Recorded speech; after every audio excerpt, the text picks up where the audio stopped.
Good morning, guys. Welcome. We're about to start in around 2 to 5 minutes. In the meantime, let me know if you guys can hear me a-okay, if the music's too loud, if the music's too low, if I'm too loud, if I'm too low, etc. We'll be beginning. I'm stuttering all over myself today. We'll be beginning in around 5 minutes.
Alright, so do we want Krisha on here or not for today's stream? You guys know what you gotta do if you want Krisha on here. Hit that like button, hit the subscribe, hit the bell notification icon, and let us know in the chat. We got the entire team here waiting, holding on to Krisha's chair. We're about to roll her away, depending on the answers we get.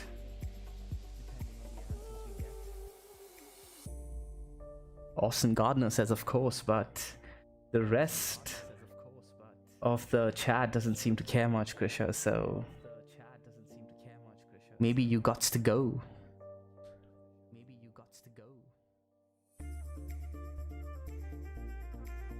Sean, you can't say Krisha 3 times and have it count 3 times. Counts for 1 vote. That's it. Hey, Sach, how's it going?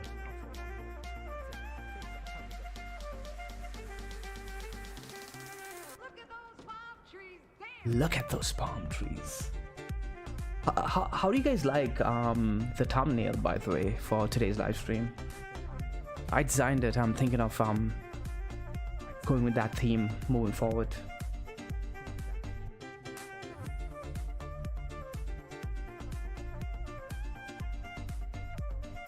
Hey Nicholas, how's it going, man? It's been a while.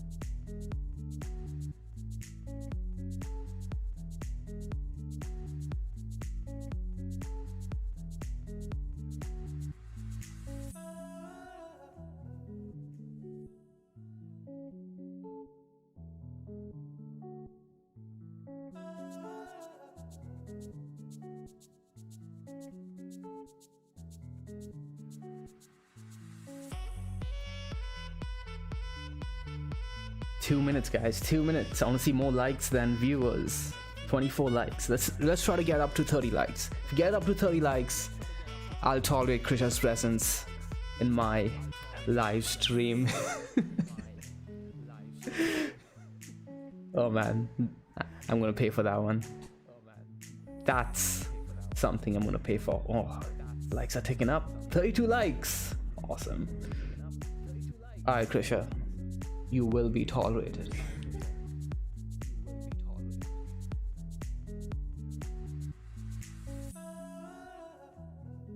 Her presence is accepted.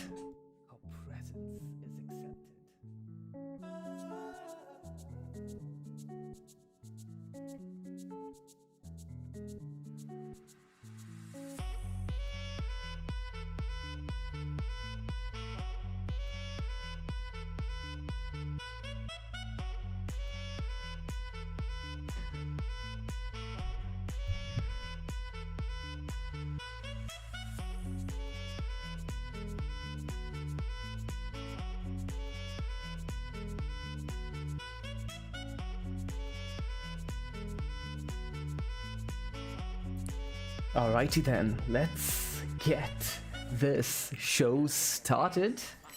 And good morning, good morning, good morning, good morning, good morning, guys. My name is Sean Dex and I welcome you to the Mango live stream. I have the gorgeous, the beautiful, the radio voice. He's making up now for like trying to push me out of the room. Jeez, Sean. Jeez. Hey, I gotta have my stage every now and then. How's it going, everyone? How are you guys feeling? Bitcoin at ATH.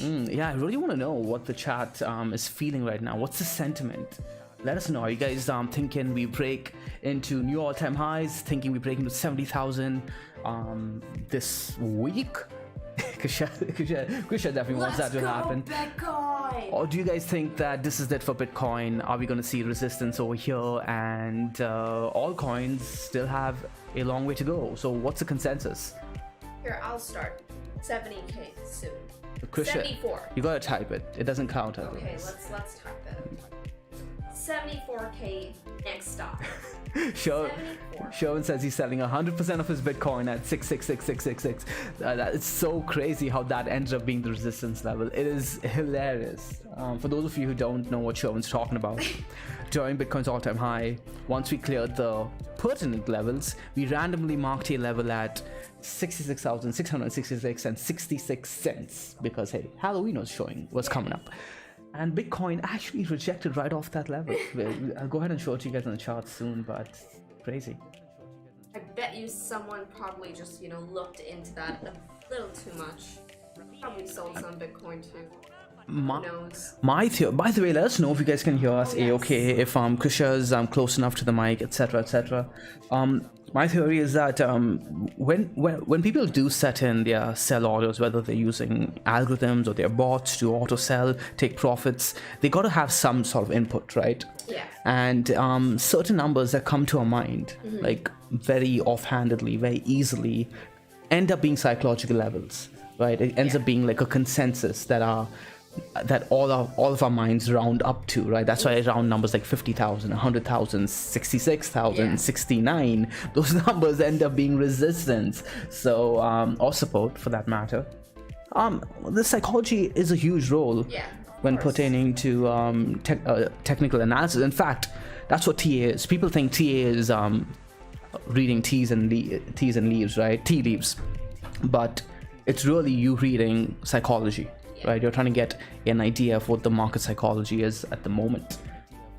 But yeah, so what do you guys think is happening? What do you guys think is gonna pan out for, well, the rest of the month? I'm keeping track of the chat on my phone. I'm looking down at you guys and what you guys are saying. Hey Murali, how's it going, man? Mark is here too. Innovester, how's it going, bud? Neeraj, my man. By the way, guys, if you guys have been enjoying the timestamps at the end of the live streams, it's because of Neeraj's hard work. So massive shout out to Neeraj. Thank you so much, man. Really appreciate it. Really appreciate it. It helps tons of people.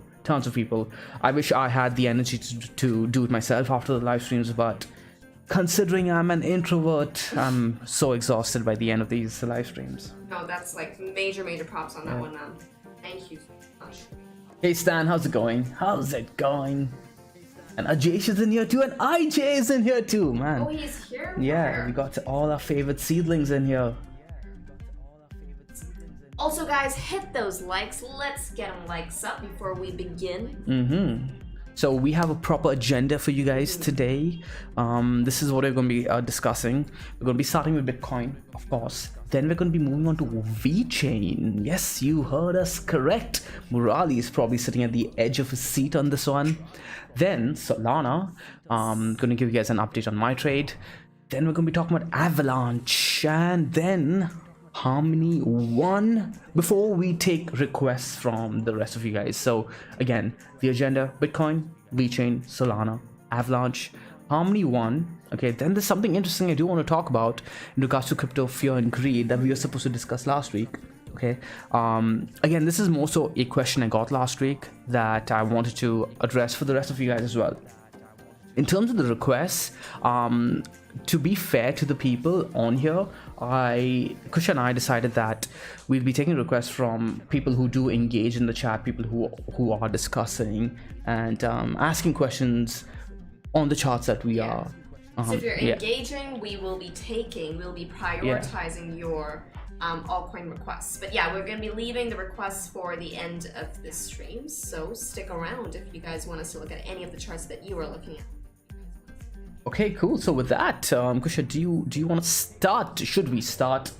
I think we should. I am super excited. I woke up today and I'm just like, yes, yes, finally. Well, it wasn't, honestly, I may sound like a know-it-all here, but I wasn't too surprised at all because we'll talk about why. And again, if you guys are in the Grove, right, you guys should be following the conversation that's been unfolding in there. Some really good conversations recently, especially even the educational conversations that we had over the weekend in regard to, well, Bitcoin sitting at around that $60,000 level, right? There's a gentleman who was asking questions and pertaining the support level at 60k, and we broke it down and kind of explained it through a first principles way. So again, those of you who are new, you guys will enjoy reading that conversation, and you guys will see how it panned out as well on the charts. There's a couple of other things I do want to talk about too. So with that, we'll go ahead and switch to the charts. I do have my trading view set up right over here. There we go. Okay, so Bitcoin on the weekly, Kusha, we just closed the weekly. We've been looking at a particular weekly zone now for a very long time. This zone right over here between 59,000, or rather 58,850 to be precise, and 60,000. How did we get this zone? Well, we've been looking at the zone for more than a month now. The lower part of the zone, right, the lower region of the zone comes from the monthly level, right, 58,860. We're looking for the previous month to flip it, and we did. We closed the previous month, the month of October, above that level. The upper part of the zone, right, the 60,000 level, is coming in from the weekly candle close highs. So remember, the lower part is coming from the monthly candle close highs, guys, right? Lower part of the zone right over here is coming from the monthly candle close highs. The upper part is coming from the weekly candle close highs over here at 59,800, so let's say 60,000. So that's how we marked out our zone. Now, Bitcoin has been showing us strength by closing every single weekly candle and every month above the candle. Well, we've had only 1 month thus far, but essentially 4 weeks make a month, right? So now we're looking for the next 4 weeks to also close above the zone, right? To hold that level. And that's essentially the conversation that we were having in the growth, is do we expect support on that level or not? Because we're sitting at 60,000 all weekend, right? Which is essentially an opportunity to accumulate against a level that we flipped on the monthly time frame. And you guys know how I feel about those kind of levels that we flip on the monthly. We've done that before in the past, all the way down at 10K-ish, right? I was really loud about it. Nobody listened to me. And Bitcoin went from 10K to 50K. Well, 60K really. Now, we're doing something very, very similar. So until we flip that level back to resistance, it is going to be support. So support is support until proven otherwise.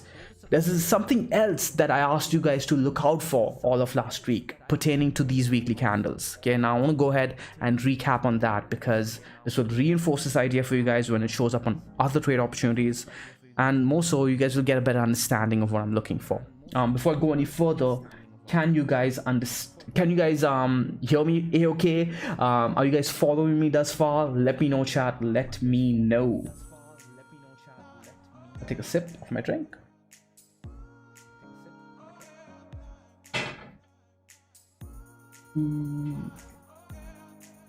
Right, there's a loud and clear. Samwise says I'm hearing a quiet echo. White echo. Interesting. Anyone else hearing an echo? IJ too. Let us know.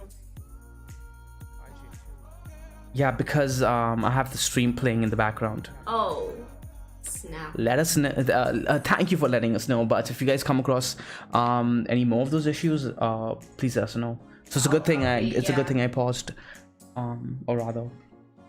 Cool. Yeah. So I had the stream playing in the background, guys. Apologies. All good now. Perfectamundo. Okay, cool. So let's go back to what we were talking about, or rather what were we looking for last week, right? To look for continuation leading into this week. Now remember, guys, when we talk about these things, right, it is a huge possibility that all the other traders, as long as they're in sync with the market, they know what they're doing, etc., are also looking at these levels, or rather looking for the same things to happen. Now, this is how you guys should be approaching trading. Okay, if you have a thesis, you don't necessarily need to trade your thesis. Okay, not every single time. Now, recently we have been trading our thesis. Why? Because we noticed like a few months ago, 6 months ago rather, we've been on a roll in being in sync with the market, right? So essentially, if I have a thesis and I see that, okay, I'm looking at A, and because I'm seeing A, I'm expecting B to happen, right? If B then happens, I know that, okay, I'm in sync with the market. Most of the traders, especially in these zones, by the way, where the market is not noisy, we don't have too much euphoria yet, we have mostly traders in the market, and I'm looking to be in sync with the rest of the traders, right? So if I see B happen because of A, I know that I'm in sync with the market because things are unfolding the way I expect, right? So I start trading my expectation because I'm in sync with the market. Now remember, nothing is for certain, right? Everything's a probability, but you play your probability to your side, because now you're in sync with the market, you have greater edge. So there was something else we were looking for last week, okay? And I actually did trade this. We were looking for Bitcoin to now close a weekly candle close above this level right here. Okay, for those of you really looking to learn, I would urge you to go and watch the streams where we talked about this. You'll get a better idea of how the mind flows, right? How our minds work, how Kusha and I think. These candle closes, why are we looking at this level? It's because once we had the third candle close over here, okay? Once we had the third candle close over here, where we had first the weekly candle where we reclaimed the level, right? The major level, Kusha, the zone over here. Then we had the immediate continuation, which again reconfirmed our bias on this zone being very important, right? Because we closed the weekly candle, boom, Bitcoin went and took out the highs right after, which was again one of our thesis, right? Theses, what's the plural for thesis? Anyways, we made a brand new high. Then At that point, guys, you can't draw a horizontal over here. Okay, that's not enough. You need at least 3 touches or 3 candles to say, okay, you know what? Now with these 3 candles, the market will have a new level to clear on the next weekly candle to either look for upside continuation or downside continuation, right? So once we close the 3rd candle above the zone, we can draw a horizontal over there and say, okay, based on what happens on the 4th candle, this level, right, will either be resistance or will be support. Okay, if we close underneath it, I'll be looking for us to possibly come and test the bottom of the zone over here. And if we lose the bottom of the zone, I'll be looking for us to come and test 52k-ish, right? So essentially a rounded retest like that. But if we closed above that level, Kusha, I'd be looking for us to test the all-time high wick over here, right? And essentially we are seeing that unfold, right? We close a weekly level above that weekly candle above that level, and immediately the market did what it did over here, went and retested the highs, right? Now this is where it gets interesting. At the current juncture, Kusha, we are testing the daily candle close highs right over here. You can see that perfectly, right? You guys can see that the daily dynamic perfectly got this entire accumulation range for you guys. It perfectly got it for you guys, right? So now the dynamic is thinning out. The dynamic thinning out essentially tells you that volatility is beginning to show its face, right? You're going to see volatility on either break towards the upside or towards the downside. Of course, we're trend traders, so we're going to be expecting a break towards the upside, and we got that. And that's how essentially you guys can come up with the same thesis, guys. So any questions on that? Any questions on that? Kusha, any thoughts? Any questions you want to take from you broke that down really well there. All hypothesis-based trading, ultimately. That's sort of what's going to sort of keep you in those trends. Yeah, essentially. So Bitcoin testing daily candle close highs. We did something really interesting too. If you guys were simply looking at the range on the lower time frames, we were putting in a falling channel that you guys can see right over there. Let me just delete my scribbles. So we are seeing some resistance against the daily level, Kusha. Interestingly enough, right, we've had like 2 falling channels now. Yes, not the prettiest of channels, of course, but you guys know what I think about that. The first time we did not see continuation to the top of the range, right? We came in, put in a lower high here, put in another falling channel, and this time we did see the continuation to the top of the range. A little bit more volume too. Kusha, what are your thoughts? Are you seeing anything that would interest you as a pattern trader here? As a pattern trader, no, but the one observation, I think it's a key observation, bullish one of that too, is that we finally made a high on the weekly close. If you're looking at the candle body closes on the weekly time frame, this is the highest close we've had on Bitcoin. Yeah.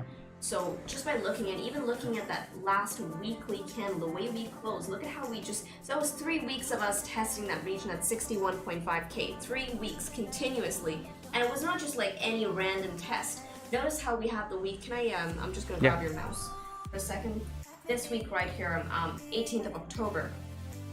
This was not just any random week, guys. We actually got all the way up to $66,000, and the freaking bears stepped in, and they stepped in hard, only for that candle to close underneath 61.5k. You can see those regions being respected. So we had one region right here where the 61.5k was respected, as well as back in May, right? And now this last week, we took that out, and convincingly at that too. That was a powerful tell by the bulls. So I'm saying that, I don't know about you, Sean, I actually think this is gonna break 66k. I know these are the highs if you're looking at the daily and stuff, but I'm not looking for much resistance here. It's gonna be a resistance, perhaps a stutter stop, but I'm saying 64k possibly. I think you're not 64, sorry, 74k possibly. Oh, okay. I thought you meant a pullback towards 64k before continuation. Sorry, 74k. I honestly, that's what I'm potentially looking for, not looking for really, like I'm not trading that, but I wouldn't be too surprised if we do see a pullback to 64k because of it'll be the first test of the daily dynamics buy opportunity, the dot right over here, guys, before we could see continuation. Now that doesn't mean it needs to happen, but if we take out this wick over here, Kusha, right, at that point I'll be looking for a higher probability of us pulling back to around 64k, and then I'll be looking for these highs to break. Because here's the thing, guys, until we actually break those highs on the daily, on the daily and on the weekly, right, taking out the wick high of around 66k, Bitcoin is still in the range. It's still in the range. All we've done thus far is we have bounced off the bottom of the daily range. But if you're looking at the weekly time frame, we're not in a range. We are breaking into all-time highs. So that's how your time frames make a big difference. What time frame you confine yourself to, or whether you should be using multiple time frames. I suggest if you're a newer trader, confine yourself to a couple of time frames and don't trade out of that, because it could get very confusing to put in a narrative, right, as to how you should be trading. So yeah, I completely agree with you, Kusha. I think the surprise move would be that Bitcoin doesn't pull back over here at all and just keeps going, and that would be max pain for a lot of people right now. Exactly. That would be max pain. I don't think the market wants to punish people though right now. I'm not getting that feeling. I don't know. I feel like a lot of people are complacent here. The trends usually show for it. I think it's quiet out there on crypto Twitter as well. It's quiet. Google Trends you're talking about. Yeah, sorry, Google Trends, but even Twitter for that matter. Everything is very it's just the usual guys who are out there, you know, talking about Bitcoin. But as far as that hype is concerned, no one's in yet, and it's so typical, right?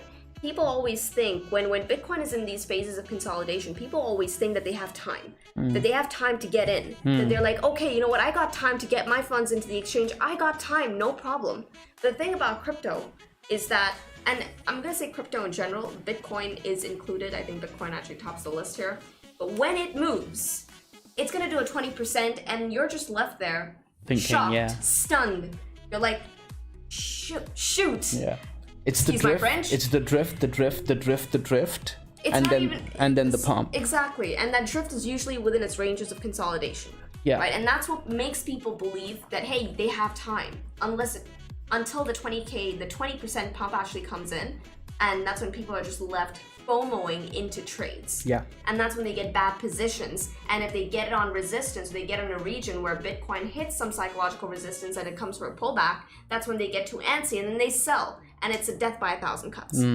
Right? So like, look for signatures like this. It's telling you that hey, the trend is about to start moving. Now Sean just gave you one at the beginning of the stream. So these are good lessons. These are really, really good golden nuggets.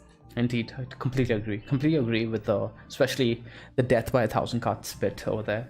What Kusha emphasized over here is looking for the signs and playing the trend, essentially, right? You want to just stay with the trend and try not to get cut by 1,000.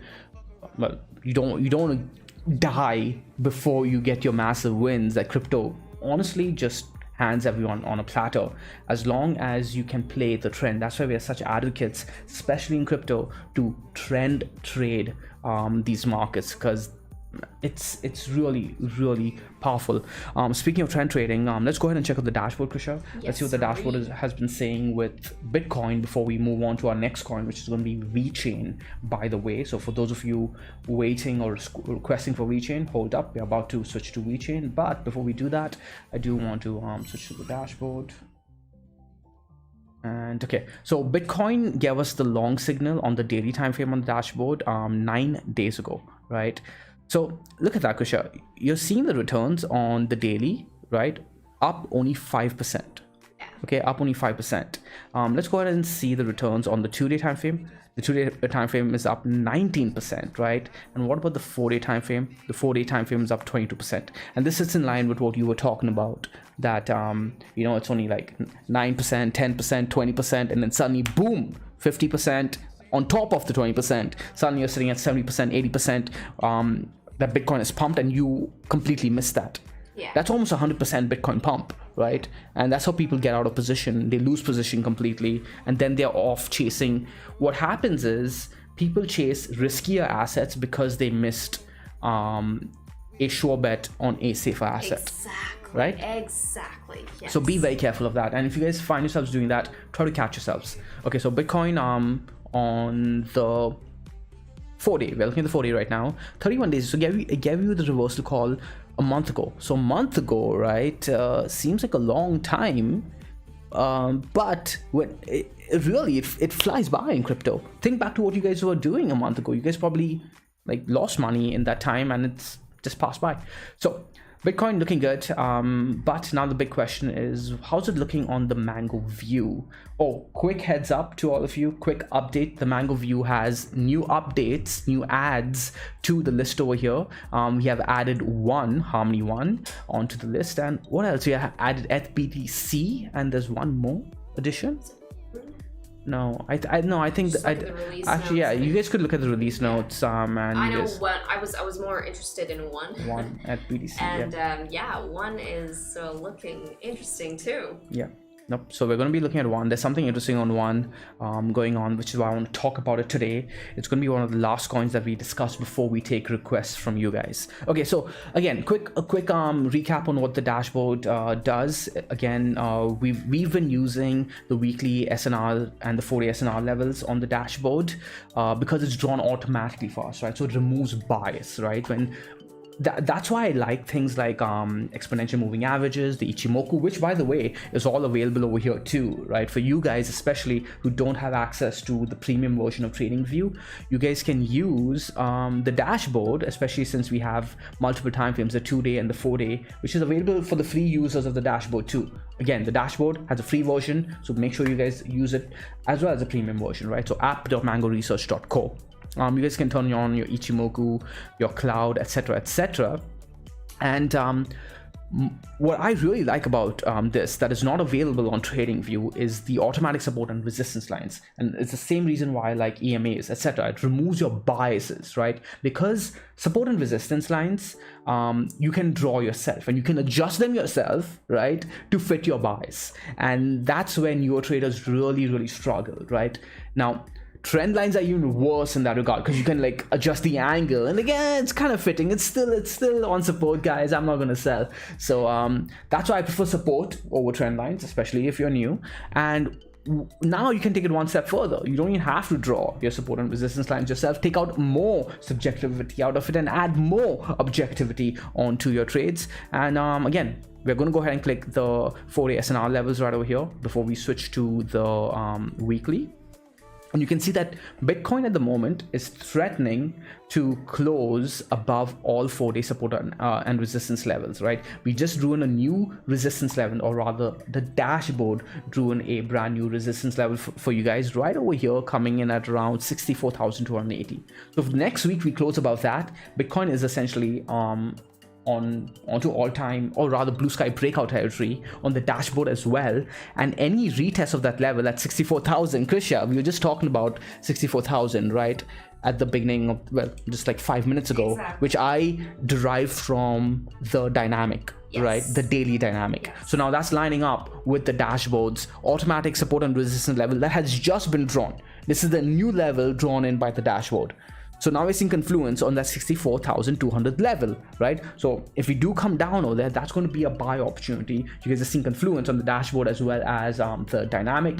If you don't have access to the dynamic, well, take down a pen and write it down because I gave you guys the level, right? The SNR regions on the dashboard have been on point. I think that it even gave it to you on the daily. Like if you look at the daily time frame, right? So I'm just going to go ahead and switch off the 4-day SNR. And you're looking at the daily and look at that, right? It's giving you that as well at 66K. That's where we stopped at the moment. Exactly. So we had this, and then we also had the weekly. The weekly's just been looking fantastic. The weekly was on point, and this is something that we have been talking about now. Now, we, of course, drew this based on our TA and our skills in TA. Now, the thing with the dashboard is that it's literally drawing it out for you just automatically. Yeah. and it told you that Bitcoin is at support. We are getting defended. The bulls are stepping up their game. They're not letting this fall past this region right here, which was what again? Around $60,000, $61,000. We defended that, and that's something that we saw, right? On all the other live streams, that's something that we have been talking about. Yeah, it was a bit jittery, but hey, defense is defense. Like, how do you step out of your position when when the price looks like that? Yeah, you just don't. You just gotta take it for what it is, and this is where systems really step in. It's very important to have systems and a rule set, that's something that will sort of keep you in your trades, irrespective of how antsy you're feeling. Exactly. Right? Support is support until proven otherwise. Resistance is resistance until proven otherwise. And stick with the trend. As a trend trader, we look for support to hold and we look for resistance to break. With that philosophy alone, you can design an entire trading system, guys. Just think about it. Just think about it, right? Okay, so Bitcoin holding really well on the weekly time frames. Anything else, Kusha? Like again, guys, weekly close high ever. Like this is the first time. This is the highest close that Bitcoin's had.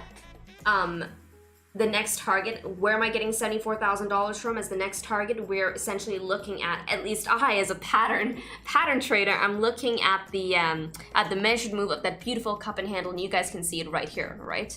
This over here was the cup and handle. Yeah. So that is the pattern that I'm looking at, and that's where I'm getting that $74,000 from. But you know what's the most bullish chart? Any chart that's in blue sky breakout, and that's where Bitcoin is heading at right now, right? So yeah, I mean 74 first stop, but hey, it can keep going from there. God, she's so attractive when she gets into these moods. Okay, so Bitcoin, guys, looking fantastic. I do want to quickly talk about the US 10-year yields, 30-year yields, and DXY very briefly. Remember, all of this year now, we've had a thesis saying that yields cannot go up too high, right? That's when essentially, well, the markets are going to feel a lot of pressure, right? We want yields to essentially oscillate between that 2-ish level, right? 2% to around 1.2%, right? Somewhere around there. We want them to oscillate where yields are not too high, but not too low either. Yields being too low can put the market into panic. Yields too high can put the market into panic. And our thesis was that the Fed will do whatever it can to essentially make sure that yields do not get too high. Okay, and let's talk about why that is the case. Okay, very quickly. Sovereign debt is far too high. America's debt is far too high. If yields go up, they are under pressure to also, well, when they roll into new expirations, new bonds that they'll be selling on the auction market, that's going to pressure them, right? That's going to pressure them to offer that much more yield as well, and they will not be able to fund those debts. So yields need to remain. This is what the thesis is going to be, at least for the next decade, right? Where the markets are always going to posture one way but act another way. Why? Because they want the bond market to remain complacent while getting inflated out of their buying power. Right now, we are going to be a smarter community in that regard, and we are not going to let that happen to us. And we're going to play. We're not going to not trading bonds to begin with, but we're not going to get inflated out of our buying power. Right? We want to come out of this decade not just surviving. We want to come out of this decade really thriving, using this playbook for the next thing. At least things may happen faster, and we'll be here to see the signs. So yeah, that's the thesis. So yeah, that's why Bitcoin has been such a great play. That's why crypto is going to be a great play. So again, yeah, we are not going to be worried until DXY clears 95. Again, people have been getting far too excited every time the US dollar, even with the DXY, not the dollar in particular, but the DXY even like sneezes, right? Yeah. Sneezes up or sneezes down, people start panicking. But again, it's in a range between 88, and the DXY range we're looking at is 88 and 95, right? Somewhere around there. Until we clear 95, right, Bitcoin is fine. We could come up to 95, and if Bitcoin is driving up while DXY is actually driving up to 95, that's actually extremely bullish. And we said that around here. Bitcoin was driving up from around 30K while DXY was moving up too. Now Bitcoin was sitting at $52,000 while DXY was sitting at 94, 95-ish. I got super bullish. I'm like, damn, this is amazing, because DXY is going to see resistance here, and Bitcoin is looking towards if Dixie is going to come down and Bitcoin's sitting near all-time highs, Bitcoin is likely going to break all-time highs. And that sat with our thesis, right, Krisha, as to why we were adding into our positions at 53,000, 50,000. Like, we got really, really aggressive with Bitcoin over there. So, quick note on that. I want to talk about this because it is, well, a weekly candle close, right? I mean, all of these markets, guys, they're all sort of tethered. Yeah, they are. Right? And now more than even before, now more than even the last cycle. So it's very important to know about all of these things. But man, Bitcoin is looking like a beauty here. Okay. Yeah, exactly. It's going fantastic. So now I'm going to move on to VeChain. And Krisha, for VeChain, we will start with the Mangoview. Or do you want to start with Mango research? Let's start with the actual trend trading dashboard. So guys, remember, the dashboard is essentially broken into two views, right? The trend trading view and the actual Mango view, where we can draw now support, resistance, EMAs, etc. So let's go and check out what VeChain has been doing. Gave us the call 9 days ago. So VeChain has been sitting in line with Bitcoin in that regard, right? And you can, it's been outperforming, right? Because you got the call on VeChain 16 days ago, right? Against Bitcoin. Yeah. And it's up 15% against Bitcoin, which means it's outperformed Bitcoin, right? So whatever Bitcoin's done, it's done better in that period. And we've been liking VeChain, but we've not entered a position yet. I don't even want to say yet anymore. Up until okay, so I have begun taking a starter position on VeChain, and I'll tell you guys why. It's not a full position just yet, but I've been liking VeChain. I've just been waiting for a few things to like trigger before I start actually looking to enter that position. So VeChain looking good on the daily. Again, I'm just going to quickly show it to you guys. Not bet, but we are betting on bet. So VeChain 16 cents. Remember, our key level was 15 cents. If VeChain can close over the weekly at around 15.5-ish, right? We are going to start looking to enter. And let's go on over to the Mangoview. Look at what we are looking at. Last week, over the weekend, Murali is probably really interested in this one. He's been watching VeChain too. And I'm going to pick out VeChain from the drop down over here, VET-USDT. Okay, and we were looking at the weekly SNR levels, and Krisha, there you go, right? It's beautiful. Yeah, we are looking for VeChain to close above this level, and you guys can see that the market, Krisha, is also respecting the same level drawn in by the dashboard. I'm going to zoom in for you guys right over there. Look at that perfect close above, the perfect retest, and I bought that retest, and now immediately seeing continuation towards the upside. Krisha, pattern queen, this is the dream chart for you. It is. I'm just gonna come out and say it. From all the altcoins that I looked at today, I'm sorry. Can you guys hear me? I know that the mic can only pick up sound from the front. Yeah, from all the altcoins that I looked at today, VeChain is actually looking pretty freaking spectacular. Like, extremely so. I think we can do this. There we go. There we go. You can have the mic for a bit. I've been talking a lot. I can enjoy my drink. It can pick up both of us now. But no, VeChain is looking absolutely spectacular. And what I really, really like about this chart, guys, is that, okay, notice what's happening here, okay? We're currently on the Mangoview, and this is why the Mangoview is bomb, right? It's got this region of resistance now turned into support, by the way, which comes in at 15 cents. One more region that we have been talking about. What's cool about 15 cents is that it also marks out the neckline of that beautiful cup and handle that I know a lot of you, I can see it on the chat right now, a lot of you guys have spotted out, right? But what's awesome about this is, yeah, it's got this amazing measured move. However, in addition to that, the confluence, Sean, on this is ridiculous, okay? So the measured move will take VeChain up to its highs. However, notice where the next region of resistance, just based on support and resistance, and guys, this is not drawn in through pattern plays. They're literally looking at, points on the chart. They're looking at where, basically historic price action to draw in these regions for you. Now, this is a volatile zone. And that's what I really like about VeChain right now. We are now stepping into a volatile zone. I want you to look at the past historic price action within this range, from 15 cents going all the way up to the highs at around 25 cents. This was the price action here. this was the price action. This is going to be a volatile zone.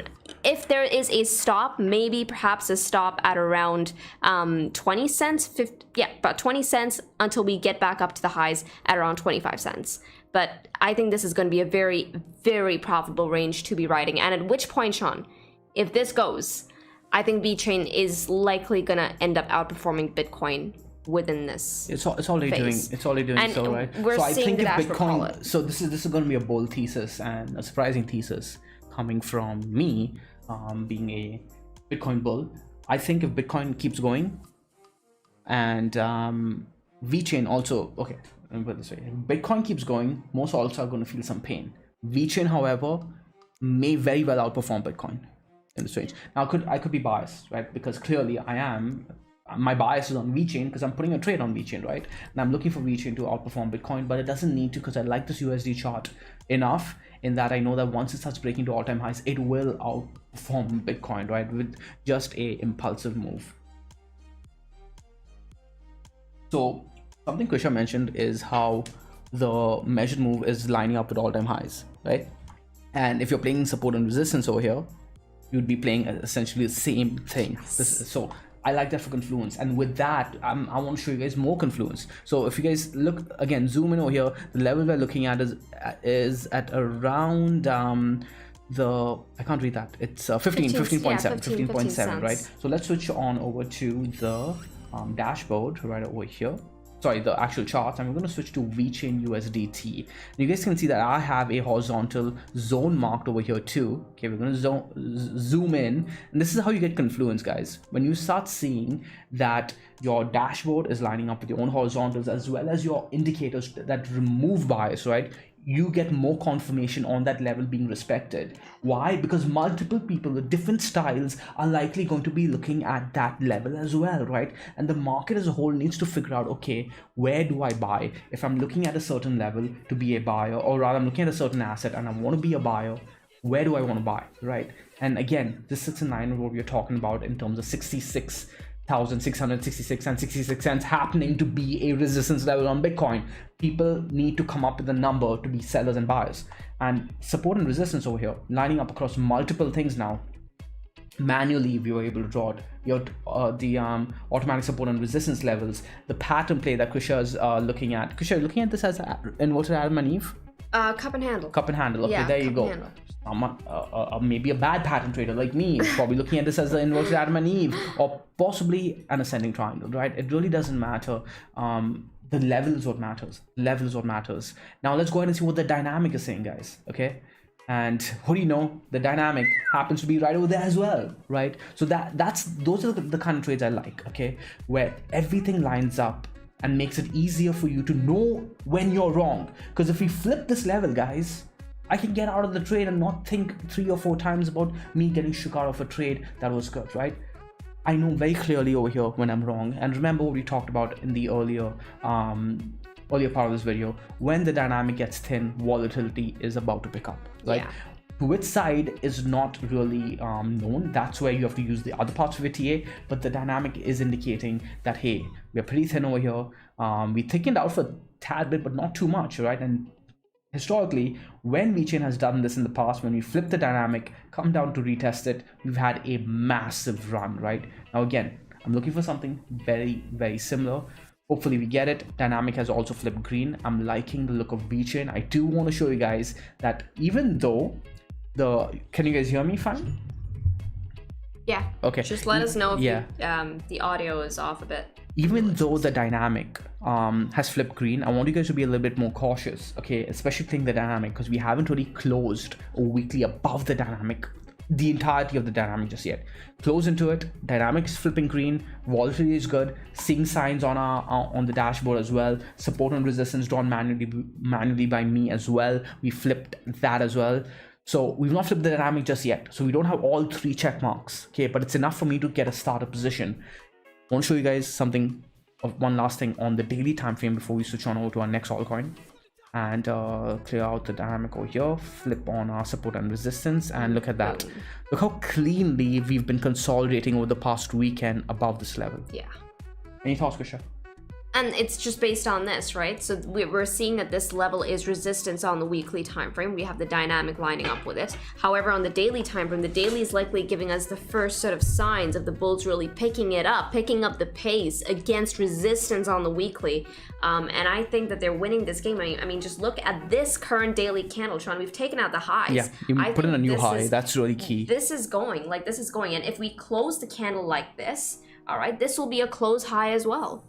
Like, look at that. If we close it like this. The high can't be taken back, right? The high is made. The candle close, though, is yet to be confirmed in 10 hours. The bulls are stubborn here, and they're looking to hold us. At least that's what they're telling us right now, that they're looking to hold us. Regardless of what Bitcoin is doing, right? You're seeing some altcoins actually see weakness when on Bitcoin's move, right? We're going to look at one very, very soon. One of them. I don't mean how many one. But we're seeing signs of strength on VeChain. Wet BTC as well is looking good. I'm not going to look at the chart over here though. And so with that, let's move on to our next altcoin, being Solana. Sure. Solana, let us go. And again, we're going to start with the dashboard. And right over here, we do have Sol on the list as well, right? Yeah, we do. So yes, I want to check out Sol on the trend trading dashboard. It's been long on the daily again. 9 days ago, a lot of coins flipped long against the USD peg 9 days ago. Against Bitcoin, flipped long 16 days ago. You're up on both of those trades. Let's see the 2-day time frame. Flipped long on Bitcoin just 3 days ago. Not a good time to be flipping long on Bitcoin, considering what Bitcoin has done. But you're down 7%. But against USD, you flipped long 34 days ago, right? A month ago, and you're up 46%. So this is sitting in line with what I just said, right? Actually, where we're seeing some coins showing weakness against Bitcoin on Bitcoin's current move, right? I was referring to Solana, and the dashboard is confirming that right over here, because we're seeing we're down against Bitcoin 8%, right? VeChain is not seeing that. Let's go ahead and look at VeChain. VET. VET is not down 8%. It's keeping up. It's keeping up, right? Yeah. So that's a good sign, right? So I like VeChain. I like VeChain. It's again, remember guys, the change column is showing you its change on today's performance, right? Based on I'm looking at the 2-day over here. Let's look at the daily. The daily is the same thing, so no big deal with that. Okay, cool. So again, going back to Sol, looking good on the daily time frame. We're up 22%, and let's look at it on the dashboard, on the Mangoview. I really like Solana. I think Solana's gonna be. It's so weird. It just came out of nowhere. It all happened this year with Sol. Yeah. You covered it when it was sitting in its teens. I think $17. 12 to 13. 12, yeah. And then so that's when we started playing the first trade all the way up to around 35, 40ish. And then the second trade again around when we after the consolidation played from around 35, 40ish, added at 60ish. Again, there's an entire Solana series, guys, where we've been trading Solana aggressively. Really in sync with Solana as an asset, which is why we're trading it. Reminds us of how we traded Chainlink a lot, Cardano too, when they were both showing strength. More like Chainlink though, because Chainlink was consistently strong for a very long time. Yeah. So again, Solana over here, I'm going to switch to Solana on the list, Sol USDT. Again, guys, we've just closed a weekly candle, so we're going to be looking at the weekly time frame today. We'll turn on our weekly support and resistance lines, and this is where our resistance flipped, right? All the way back here, right? Coming in around $174. This was a clear close, a very convincing weekly candle close, and that following week, a generous retest, and the market got spooked instead of buying that level, right? This was beautiful, and ever since then, there's not much to actually say. We are playing Solana on a cyclical basis, if that's even the right term, but I'm playing the cycle on Solana, right? I'm going to be holding as long as the trend on the weekly time frame is holding till the end of the bull market. Okay, so looking good over here. Impulsive move, taking out highs and making new highs. Good? Yes, sirree. All right, so just keeping up with the chat. Let us know, guys, if you guys can hear us a-okay, etc. etc. We'll be taking altcoin requests for those of you asking for altcoins at the end of the stream. Yeah. So if you want us to cover the altcoin, well, number one, be active on the chat, and well, stick around. Yeah, and if you guys are enjoying the stream thus far, make sure to hit the like button. Clearly, there's at least half of you who are not enjoying the stream, but still watching for some reason. But if you guys are enjoying, hit the like button. And if you guys do want to be notified for when we do our next stream, hit the notification icon button as well. And Ted is in here. Ooh, what's up, Ted? So you were talking about it today, right? When it comes to these phases in the market where Bitcoin starts breaking highs and you know the altcoins actually start taking a pullback, what are the alts that you usually look towards in phases like this? What are the odds? The alts, like the altcoins that you would look towards. The coins are showing strength against Bitcoin, Boom. right? So look for that. Yeah. Keep it simple, stupid. Just look for that. Look for the coins right now that are actually showing strength against Bitcoin, because there's a good chance that that will likely start performing as soon as Bitcoin really starts, you know, chilling out a bit. And when the altcoins actually start running, that's your best bet. Exactly. It's really simple. Like Kush said, keep it simple and stupid. Look for the coins that are actually showing strength when Bitcoin is making either a weak move or a strong move. Those are the coins that are likely going to hold on and continue that trend even when the markets are looking super bullish. So you want to be in the fastest horse, essentially. Okay, so that's VeChain. Now, Kusha, we can go on over to our next. Sorry, this is Solana, but I haven't looked at it on the charts just yet, right? So let's do that. Switch on over to the charts, and we have Solana right over here. And again, there's not much to really say. These are essentially the levels from which we are trading it. Again, we're looking at this consolidation around $30 to the $40 range. Broke out of the consolidation, started adding to our trade. This is where we started getting interest in Solana, right over here. This is where we started adding to our trade. Then we added over here, then we put in a consolidation somewhere around 60 to 70 over there. There's an entire Solana series done where I explained the trend trade on this one, and our target at the time, our initial target, was lining up right over here, guys, 96 to 95, which is essentially where we start to stop for a bit.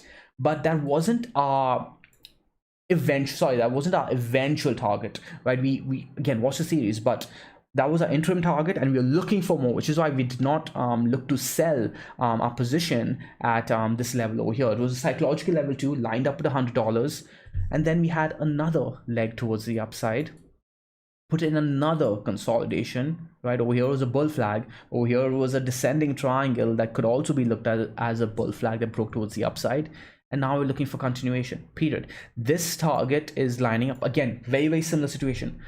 I'm looking at 320-ish, so 300 to 325-ish as an interim target, but I don't think we're going to stop there. Unless the market stops as a cycle, I don't think Solana is going to stop at around 300. My aim for Solana is much higher. Do we get that? I don't know. We'll find out. I'm playing the trend. The trend's looking good. Yeah. It all looks great. I think 324 is likely going to be the next stop. Basically, Sean's target of the bull flag.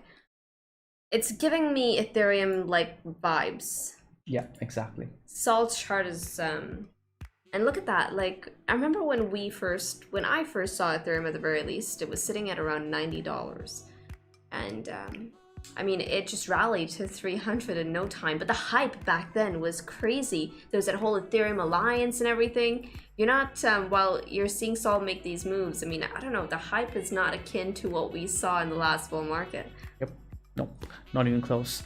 Okay, so we looked at Solana on the dashboard. We looked at it on the chart. Now let's go ahead and look at our next coin, which is essentially Avalanche. You guys heard me right. Avalanche. We don't have Avalanche on the list, eh? By the way, guys, if you guys want Avalanche or any other coin for that matter to be on this list over here on Mangoview, we recently added one because you guys voted for one. In fact, I voted for one as well. If you guys want a new coin, go on over to the Discord available at themangoway.com/discord and vote for your coin. Right, there's a thread underneath the grove that you guys can vote for. Okay, so we're going to go ahead and look at the trend trading view though, because the Avalanche is on here. AVAX is the ticker, and AVAX, I posted this chart on Avalanche before it had its big leg towards the upside over the weekend, right? It was putting in a nice falling channel, beautiful falling channel. I was eyeing it for a while now as a potential entry, and I am in this coin as well. But it's looking really, really good, especially on its USD pairing. On the Bitcoin pairing, it, in my opinion, has a bit more to go at the very least. So Kusha, against Bitcoin, flip long 4 days ago, right? 20% Yeah, already. it's already up 20%, already catching up to the rest of altcoins. And this is a little bit of a concern, by the way. Usually when I see this, guys, I kind of get a little bit cautious. And not that I'm going to trade against that caution, right? But this is what I'm going to look out for. Because usually when I see altcoins catch up to the moves that other coins have taken a while to come up to, that tends to be around the time, right? Not always, but usually it tends to be around the time where altcoins begin to top out against Bitcoin. Not in the market, but against Bitcoin, before Bitcoin has its run. Because you see this tail end of coins that were kind of struggling to keep up, start catching up, right? Especially when you start seeing coins now make 40%, 50% moves in a single day. Be very careful, because it's like the altcoins last hurrah against Bitcoin before Bitcoin starts running. So start keeping an eye out for that. Right, so AVAX, 20% in 4 days. It's not like too crazy, so nothing to worry about just yet. But caution might be advised. Okay. Yeah. Cool. So Avalanche looking good. Do you want me to put this over here for you? Oh yeah. I'm a bit. I can't see. Yeah. That's, yeah. So I'm looking at my phone. Is that just distracting you? Yeah, it is. It is actually. Yeah. Okay. All right. It's a pet peeve. All right, so Avalanche, what we can do is switch to the charts. Apologies. I do have my chart right over here. Okay, so this is AVAX USDT, and you guys can see how similar it is to Solana. Yeah. Right, it's actually beautiful. It's a beautiful chart. We had a really, really great weekly close. This weekly close just happened, guys, okay? Where am I getting this zone from? You guys are probably seeing what zone I'm talking about, right? This zone. Well, we're marking out the candle close highs that we had prior to the run up. Now we have a new candle close high, and we marked out the wick high coming in on this candle the week of September 20th, right? So marked out the zone. This weekly candle that we just closed, we closed above the top of the zone as well as take out the high, right? So looking really good, looking for continuation. Probably gonna get to $100, but I'm looking for, again, a lot like Solana. I've been trading this coin kind of mimicking Solana's price, right? Not the action, not the price action, but the price, right? So Solana got to around $100 after clearing 50. I was expecting Avalanche to eventually do the same thing. Now, if Avalanche actually clears, this is a very simple, stupid way to have a guide as to what a coin could do, right? So go ahead and use it, but don't trade it specifically. So now Solana cleared $100 and got to a 150-ish, 200-ish. I'll be expecting Avalanche to get to 150-ish at the very least if it clears $100, right? So just a guide, but you want to like zoom in, look at the lower time frames and see what's going on over there. And you can see that it's been beautiful, right? Beautiful. As soon as we cleared the structure over here, this zone, we've been trending very aggressively. Even the dynamic, like if you just even follow the dynamic, even like as far as support is concerned, it's been freaking phenomenal. Yep. So you essentially get out of the trade, the accumulation at the very least over here, be very, very patient, get back in over here, and boom, right? Put in a beautiful bull flag here. Would you call this a cup and handle? Yeah. Like and I feel like a lot of the altcoins, like we saw the similar pattern. We even saw Bitcoin do the same thing. So you're seeing these structures, and what I really like, now of course this is not necessary that it happens all the time. This time around, however, all of these cup and handle patterns have been playing out. Right, we're seeing Bitcoin break up, we're seeing Ethereum break up, we're seeing, which is the other one, VeChain break out of its cup and handle. Now this is another one, and you're seeing similar patterns just across the board, and they're all breaking to the upside. There's just so much to be caught right now, so much to be had right now. What would the measured move be for this one? Let's go ahead and take it. Take it from here. So you take it to the neckline over there, and you don't take the actual handle. So yeah, you're taking it from the tip, right, of the cup all the way up to the neckline. Now I usually take the wicks into account when I am doing the measured move. People have their own sort of ways. I take the wicks because I look at the neckline even based on the wick. So I take it into account, the neckline into account based on the wicks as well. So it's only fair, right? So yeah, I mean, we've clearly met the measured move up this cup and handle. So this right here is the cup, this right here is the handle, breakout, consolidation here, and boom. So yeah, that's that. I think we've met the measured move and we're running further. And this is a good sort of example of how if there is a measured move, it's not necessary that price just gets up there and stops. Yeah. There is a good chance that we break that region, that measured move resistance, I guess, overhead, and keep going to the next point. Yeah. Measured moves aren't like that's where the market has to stop. Now, if we were playing a bear market, right, and we had a measured move that breaks towards the upside, I'll be looking for it to stop over there. Why? Because I'll be looking for the bear market trend to, like, you know, be sold into and have the market continue its downward move. But we're in a bull market and we're going to blue sky breakout. The market will, it's not like it can't happen, but very unlikely to just stop over there unless the rest of the market stops as well. Right? Yeah. But again, it's definitely an area that you guys could take some off the table if you guys are so inclined. Now, I'm far more greedier when it comes to trend traders, and it fits my personality in that I'm willing to see pullbacks in my profits. I don't take losses. I mean, I don't like my losses expanding. I do take losses, but I'm willing for my profits to come back because I want them to expand even more, right? Delicate balance between taking profits and trend trading. Okay, so that's Avalanche, and now Uno. One. So this is the one. This one we can actually look at on the dashboard on the Mangoview as well. Mangoview. Let's go. So one just got added to the dashboard, to the Mangoview. So you guys now have access to it. Those of you who have premium accounts, you guys will be able to pull up your horizontals on one.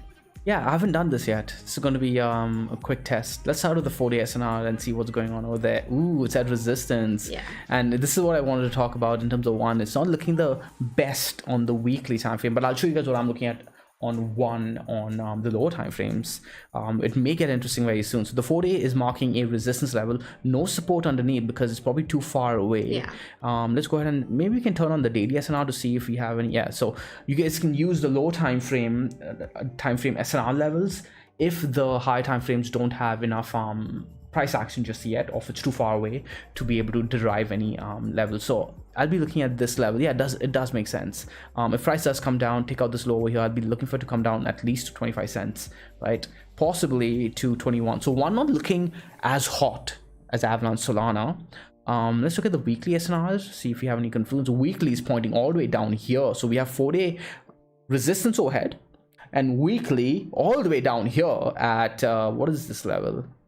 I believe it is 21 cents. Yeah, 21 cents. So one not looking all that hot on the dashboard here. We have resistance overhead. I don't like this wick action Kush over here either, right? Like two candles ago, right? But it's so similar to Bitcoin, right? So we saw that hunt towards the upside, and then no continuation towards the downside. That's the thing. Next week we saw the hunt towards the downside, right? The bulls managed to pick it back up, going all the way up to resistance, and now we're seeing this almost doji candle right here on the weekly. Now, of course, we just started the week, so this can morph into something else.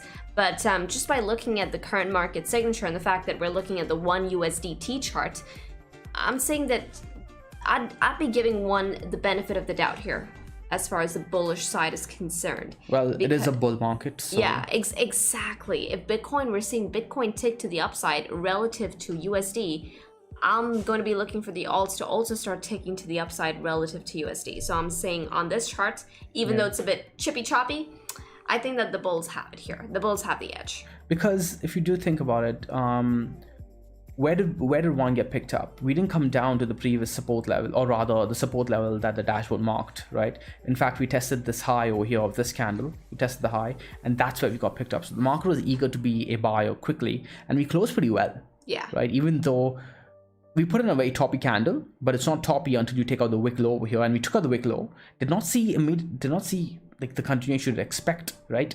And closed pretty well. Started the week off actually even better. I'm going to go ahead and show you guys what I'm seeing on the charts. One USDT, and I'm looking at this on the lower time frame, right? So a pullback, which is essentially a falling channel, and the weekly trend is still intact. And we talked about how essentially we don't have, or rather this low over here was a front run of the support level that the dashboard has drawn for us, right? So we have a falling channel onto weekly support, break towards the upside, volume little suspect but enough for me, and this could see continuation. And if it gets back suddenly to here and closes the next week somewhere above here, suddenly if we go back to the dashboard now, we're going to see that this is going to close above the support level. Yeah. Right. So this, or rather above this resistance level on the 4-day and flip it into support. Right. So again, going back to the charts, if we see continuation of this falling channel that's broken towards the upside, we see it break towards the upside. If it even gets to my targets, usually when I'm looking at falling channel like this, I'll mark out a target right over here. We close the week above 33.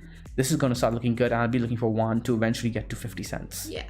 I wouldn't look too much into the low volume on that break. I'll still be looking at the break as a break, because if you look at the weekly trend, Sean, we're still, I mean, that's still in an uptrend. One is looking extremely good on the weekly time frame. So it's like the free market participants just like, okay, we're in a bull market. So what does that mean when there's no volume? It's basically saying that the sellers are saying, no, I'm not willing to sell here. There's very less sell bids on, well, the sell side. Yeah. So it's just, it takes very little for the bulls, any buyers, to come and push up price, because there's not many people really selling at those prices there. So I'm saying in bull markets, when you see bullish patterns in bull markets, I don't pay too much heed to a spike in volume. If it's a break, it's a freaking break, and I'll be going with that trend, especially if it's in line with the macro trend. So yeah, break it down for yourself in terms of psychology. And if you do that, I think there's edge to be had there. Yep. Okay, cool. So that was actually the last of the altcoins, Krisha.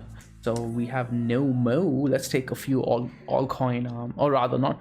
I don't take altcoin requests just yet. If you guys have any questions in regards to what we discussed thus far, now is the time to be asking.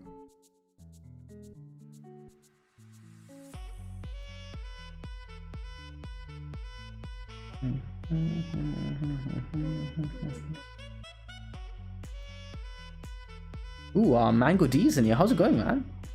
He's from the Seed program. He's one of our old school seedlings, all the way back from Telegram, Krisha. Oh, D, yeah. he's D. He says, hey Sean and Krisha, love the live streams. Thanks as always with your discussion on Bitcoin about to run against alts. I'm wondering what your thoughts are on BTC Vine. He has the Mango Vine turning red on the daily. Yeah, we'll go ahead and look at the Bitcoin dominance chart as well. So Bitcoin dominance has turned red, essentially. Bearish territory makes sense against the Vine. Yeah, and we're seeing that, right? Bitcoin actually broke support to the downside, so it makes sense. Yeah. There's a lot of money coming into the altcoin market, where like institutional money, unlike last time around, is actually entering the altcoin markets in a serious way, because they are investing in the future of cryptocurrency, right? It's not just Bitcoin that they're investing into. There's two investment angles. There are people investing in the future of crypto, and they're buying almost everything. And because there's so many more alts to buy, they are dividing the money amongst more alts. And then there are investors coming in to protect against inflation, and they're very specifically buying Bitcoin, right? So if you're protecting your money against the rapid money supply growth, etc., etc., you're not going to be buying Ethereum. You're not going to be buying One or VeChain, right? Those aren't looking to solve that problem. Like anyone saying that, oh, Ethereum is ultra sound money, they don't know what sound money really means, right? You can't just make something print less money and say, or rather have lesser issuance and say, hey, it's ultra sound. Soundness of money comes from its reliability in you knowing what it's going to do. And when monetary policy in Ethereum has been changing since 2017, like nobody's business, constantly, it can't really be sound money. So people invest in Bitcoin, institutions invest in Bitcoin, they're investing in protection. When they invest in the cryptocurrency market, they're investing in essentially the unknown future, right? Speculation. So if that trend keeps going, until something else, like there's a new narrative, we may see new highs in the altcoin dominance. I'm leaving that possibly in that possibility in. So we can go ahead and pull up the altcoin dominance chart. So what I'm doing, guys, is I'm looking at essentially the 4-day Bitcoin dominance chart inverted. And I'll go ahead and let the chat look at this for a tad bit. I want you guys to tell me and Krisha, as well as Mango D, who's probably missed the last few streams, what have we been discussing on this chart, and what are you guys seeing at the moment currently?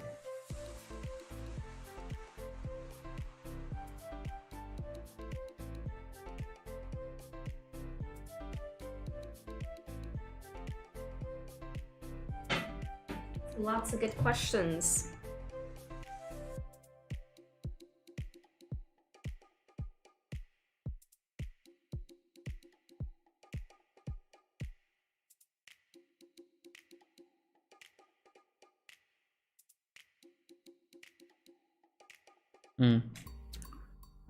Yeah, Sherwin says, Sherwin makes a good statement there. Apart from measuring and also value in Bitcoin, in my opinion, essentially to collect more Bitcoin, we should never compare it to Bitcoin. There is no need for Bitcoin 2.0. Exactly. Yeah. There's no need. Like, you don't need a faster Bitcoin, right? Like, it makes no sense. For its purpose, Bitcoin is freaking fast, more faster than you need it. So we've got some answers regarding the BTCD. Says looks like an ascending triangle. Okay, this is what I'm going to do. I'm going to let Krisha lead this part of the conversation while I take a quick washroom break. Sorry. I'll be back in a sec.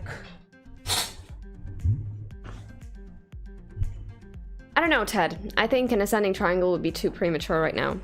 It could morph into one. So usually I look for... Where's my thing? Okay, cool. Sorry, that's ugly as shit, but you know what I mean. I'll be looking for basically 3 touches right there. Could be a W2, but at this point, so Sean, right now, guys, note that Sean actually has this inverted, right? So we're seeing, so when this chart goes up, it's basically saying Bitcoin dominance is going down. So just a quick heads up on that. What this could be really is, let me just get rid of that. Okay, what this could be really is that if Bitcoin dominance actually comes down here, right, gets on support and then rallies from here, that's when the alts get another break to the upside. This is basically saying that alts are going to start showing strength once again. So watch out for how Bitcoin dominance really performs off of this region right here. And of course, depending on whether you have your chart inverted or not, here on this chart, it is support, but on the normal chart, you're looking at resistance overhead.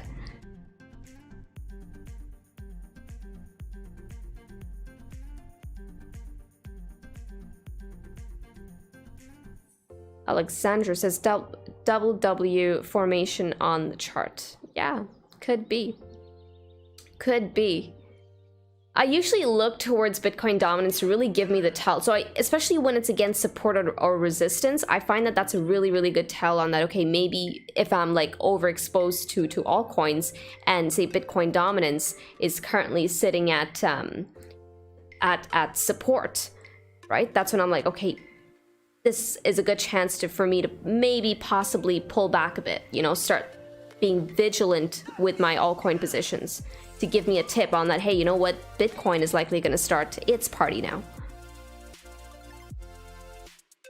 Carlo and a breakthrough July resistance, yeah? Samwise?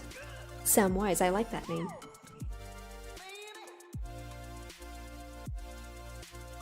Higher low. All slowly taking the stage, but not there yet. BTC is still looking strong. Bitcoin is still looking strong. So this is another thing that I'd mentioned on the Grove. Note that like the last cycle when Bitcoin actually, this was during the China FUD and stuff, Bitcoin was at like 4K, 3K, and within 3 months, guys, we rallied to $20,000. This is not a time. Bitcoin is at all-time highs right now. We're threatening a break. We've closed the highest weekly candle yet. This is not a time to be getting complacent. I was also looking at Google Trends. Google Trends also is low right now. And this was the case even back like last October when Bitcoin actually broke that 20K region. No one was looking at it, right? So eyes on the charts right now, eyes peeled on the charts. Bitcoin is going to give you opportunity, and so are the altcoins. There's some good dough to be made here. And it's gonna happen fast. People think that, oh, you know, it's gonna stretch out in 6 months. Come on, for those of you who've been here for some time now, you guys know that these runs happen in a couple of months. Maximum, you're looking at 1 quarter, right? So, eyes peeled. Just think about the last move that we had on Bitcoin, right? Fathom, guys, that last year around this time, Bitcoin was just breaking out of the $10,000 range. Yeah. Okay, fathom that. We were just breaking. Like, I mean, we're on the charts, right? Bitcoin. So let's go back 1 year. On the 4-hour time frame, so that's going to take a while, but switch to the daily. So we're looking at around November. Yeah, right over here. We were here November, first week of November, just broken out of the range, the $10,000 to $14,000 range, and most of the run, guys, happened. Okay, and this actually sits really well in ties in well into the conversation I want to have. Let me get this here. The conversation I'll have in regards to crypto fear and greed. Okay, because I've got this question before, rather last week, and I wanted to target it. But most of this run happened between November and March. Okay, so around 4 months. In 4 months, we essentially 5x'd. That's like 100% per month. Okay, 100% per month. So Bitcoin was literally 2xing every month. And this was with pullbacks, with pretty deep pullbacks.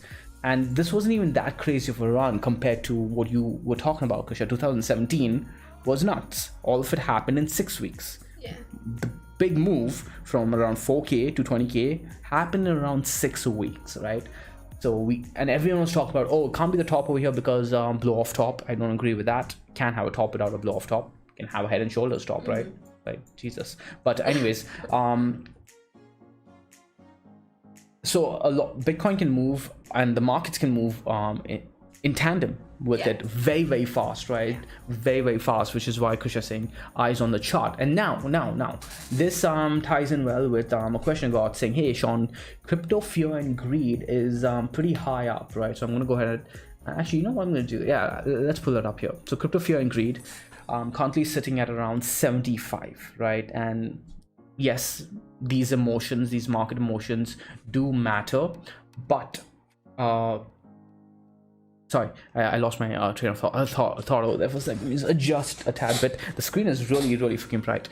But going back to what I was saying, crypto greed and fear is really, really high, and market emotions do matter when you know, trying to gauge whether the markets are getting too euphoric, too scared, etc., etc. One thing I do want to point out on that note, when the markets are getting too scared, I want to go ahead and show you guys that each time the markets have come down really, really low, right? Kusha, around the 25 level, even the 21, 19, the teens to the 20s, right? The teens to the 20s. This is essentially showing that fear is really, really high in the markets, right? So crypto fear and greed having a really low number essentially means that fear is high. Fear is really, really up there. Now, these points have lined up with the market putting in at least a semi-bottom before a low high, if not a flat-out bottom before rallying, right? So people have been essentially keeping an eye on this, and then they flipped it. They flipped it and said, okay, that means when we get up to extreme greed levels, like greedy levels, the market is likely going to top. And that is not necessarily true, guys. Okay, you have to be very, very careful, especially as a trend trader, because when the market gets greedy, it can remain greedy for a very, very long time. Oh no, so I was just looking at that chart. Okay, yeah. No, go for it. Is there something you noticed? Yeah, no, I found that observation like pretty neat. So would you look at that as possible sort of zones of support and resistance? Yeah, definitely. It looks, I mean, you're seeing the market actually respect it, right? But here's the thing. How do you trade it? Does that mean that you take profits at those levels? right? Just because we've come up to the, for example, we were respecting this range and going sideways, right? The market has been greedy for a long time during this entire period over here. Does that mean you keep taking profits, buy, take profits, buy, take profits, buy? Does that line up? Let's go ahead and find out, right?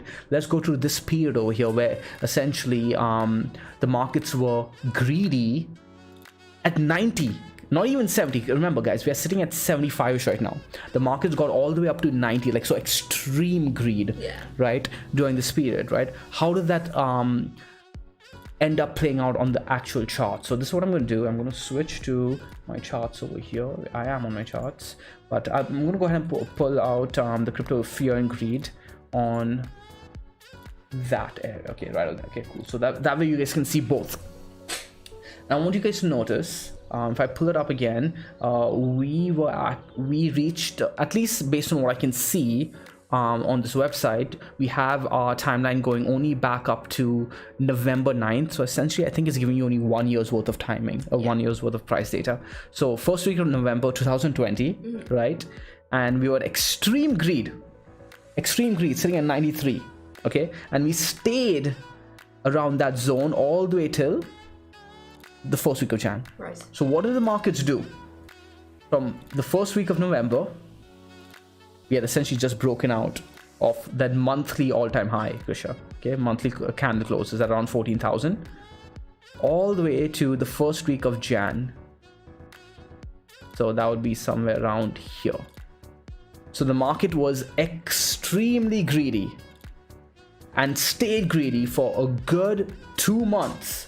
And the market kept going higher and higher and higher and higher, okay? And then if you try to be smart about it and trade it and try to sell, right, around that period, yes, the market did have a pullback, like a slight pullback around that period. But what did the market do after that? It did another move, another 2x, Right. another 100%. Yeah. And that move happened within a period of, let's say you take it from somewhere here, 1 month, one-ish month, right? Yeah. So we went from 30-ish thousand all the way back up to 60,000. So my point is, markets being greedy does not mean that the markets will dump. Yeah. Right? But the markets being fearful can be an indication of, hey, people are likely shook out of the trades. And this is very well in line with crypto psychology in that the winners are really the trend traders. Yeah. Right? Yeah. Does that make sense to you guys? Did you guys learn anything from this? So look for the extreme fear. Yeah. Those are likely signals of possible accumulation. An extreme regions. greed could be the complete opposite, in that the market wants to just keep going and going and going. I mean, with an asset as bullish as Bitcoin, when it comes to Bitcoin, you're just better off being a bull than you're better than a bear. Right? So I guess you're trying to reason out why greed is not panning out the way fear is, right? And I can answer that question. At least I have a theory on that, but I want you guys to give me your thoughts first. So what do you guys think in the chat? Krisha, what do you think? Why does greed play out differently from fear? Sean says, yeah, trend trading requires Zen brains. It does, which is why we have the mango philosophy. Yeah.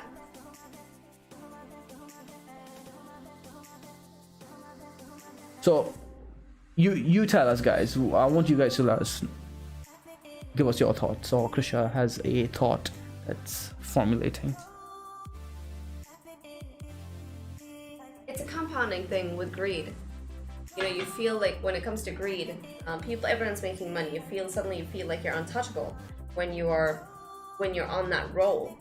And it's not just one person. You know, each candle, we're looking at the we're looking at the chart right now. Each candle is a cumulative thing of everyone's emotions, right? When everyone's winning, everyone's feeling good, people are buying, thinking that, you know what, they cannot be touched. It's like a compounding thing. And that's why that's what probably, at least this is my thought process. This is what sort of drives those blow-off tops. You know, price action like that where things get euphoric and it all sort of just piles up on each other. That's when leverage also starts building up in the system until, well, the party ends, right? Until the music stops playing, versus fear, where there's so much doubt in the market. No one wants to touch anything, right? And that's why even when it comes to bear markets, and when you look at that turn in the market, you know, there's like that hinge. It's like a slow grind sometimes, because the market's still trying to figure out certain things, and there's so much doubt that people are like, I want to get there, I don't want to, should I touch it, should I get in, should I not, should I get in, should I not? And I think a good thing of that was what we saw at the 3K region, right? Everyone was feeling super antsy. Everyone's waiting for 2400, 1900, some people too. So why does the market tend to bottom out when there's extreme fear, but with greed, extreme greed, it tends to keep going? Right? It's like, it's two different behaviors. All the people who wanted to sell have sold. So what about the opposite? All the people who want to buy have bought into the extreme greed. And I think you see, it's a different human behavior. Yes. Different human behavior. You see what I'm trying to get at. And what I want us to do as a community is understand these emotions. In one of our live streams, I kind of posed a scenario for you guys where I was able to show you guys how you act differently. Yeah. Based on two very similar scenarios, right? And over here too, they should be relatively similar scenarios considering they're both extreme emotions. But why are we acting differently? They're both extreme ends of the emotions, right? Of the emotion spectrum. Yeah. Like literally, this website over here is drawing it for us as a spectrum, like one end and the other end, right? Yeah. But behavior is different. Okay. So why? Okay. Chauvin had a good answer here. He says fear is more impulsive, greed is more gradual. So that is true. That is a good answer. But why? Right? Why does that happen? Stan says fear is more chaotic and unpredictable. Yes, that is also a good answer. Greed is more hope. I don't fully understand that answer, Neeraj, but that may actually sit in line with how new you are to trading and how you feel about like trading altcoins, etc., right? So we can target that in a different session. I do want to target that. Murali says it's never enough when you're greedy.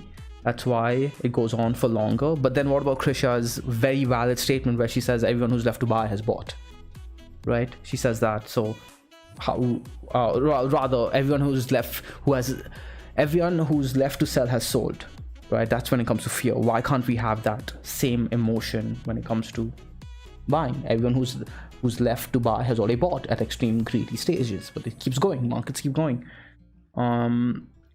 In fact, you should point towards the opposite, right? You tend to see a lot of people say that market's too high, market's in a bubble. Yeah. But the market keeps freaking going. Why? Nobody likes to be in pain for too long. That's a good point. And hence fear is short-lived. But I think that works for greed too. Nobody likes to be in pain for too long, right? What about when markets keep rallying and you're sitting out? Like the naysayers would be like, no, it's in a bubble, until at one point it's like a reckoning for them where they're just like, okay, it's gone up too much. Maybe I'm missing the party here. Let's all just freaking pile in. There's a sudden burst of FOMO that hits these people when it comes to greed as well. Yeah. Okay. So this is my theory. All right. And I could be wrong too. So as human beings, we are wired differently, right? The way our hormones work, the way the neurons fire in our brains, the way our brain is connected, the way we receive information, it's not as black and white and as straightforward as we think. And this is where the rational hypothesis theory also falls apart, in my opinion, at the very least. So there are two key areas in your brain when pertaining to making decision making. Okay, the frontal cortex, okay, of your brain, which is responsible for rational thought and rational thinking, making right decisions in a more calm, decisive manner.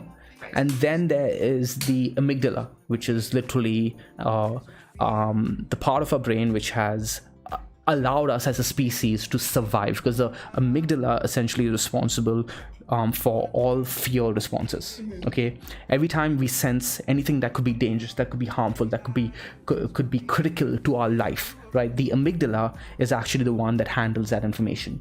Okay, if you guys have ever been in a scenario where your hands are tingling, or the hair at the back of your neck is actually standing and tingling, you're sensing that something is wrong, right?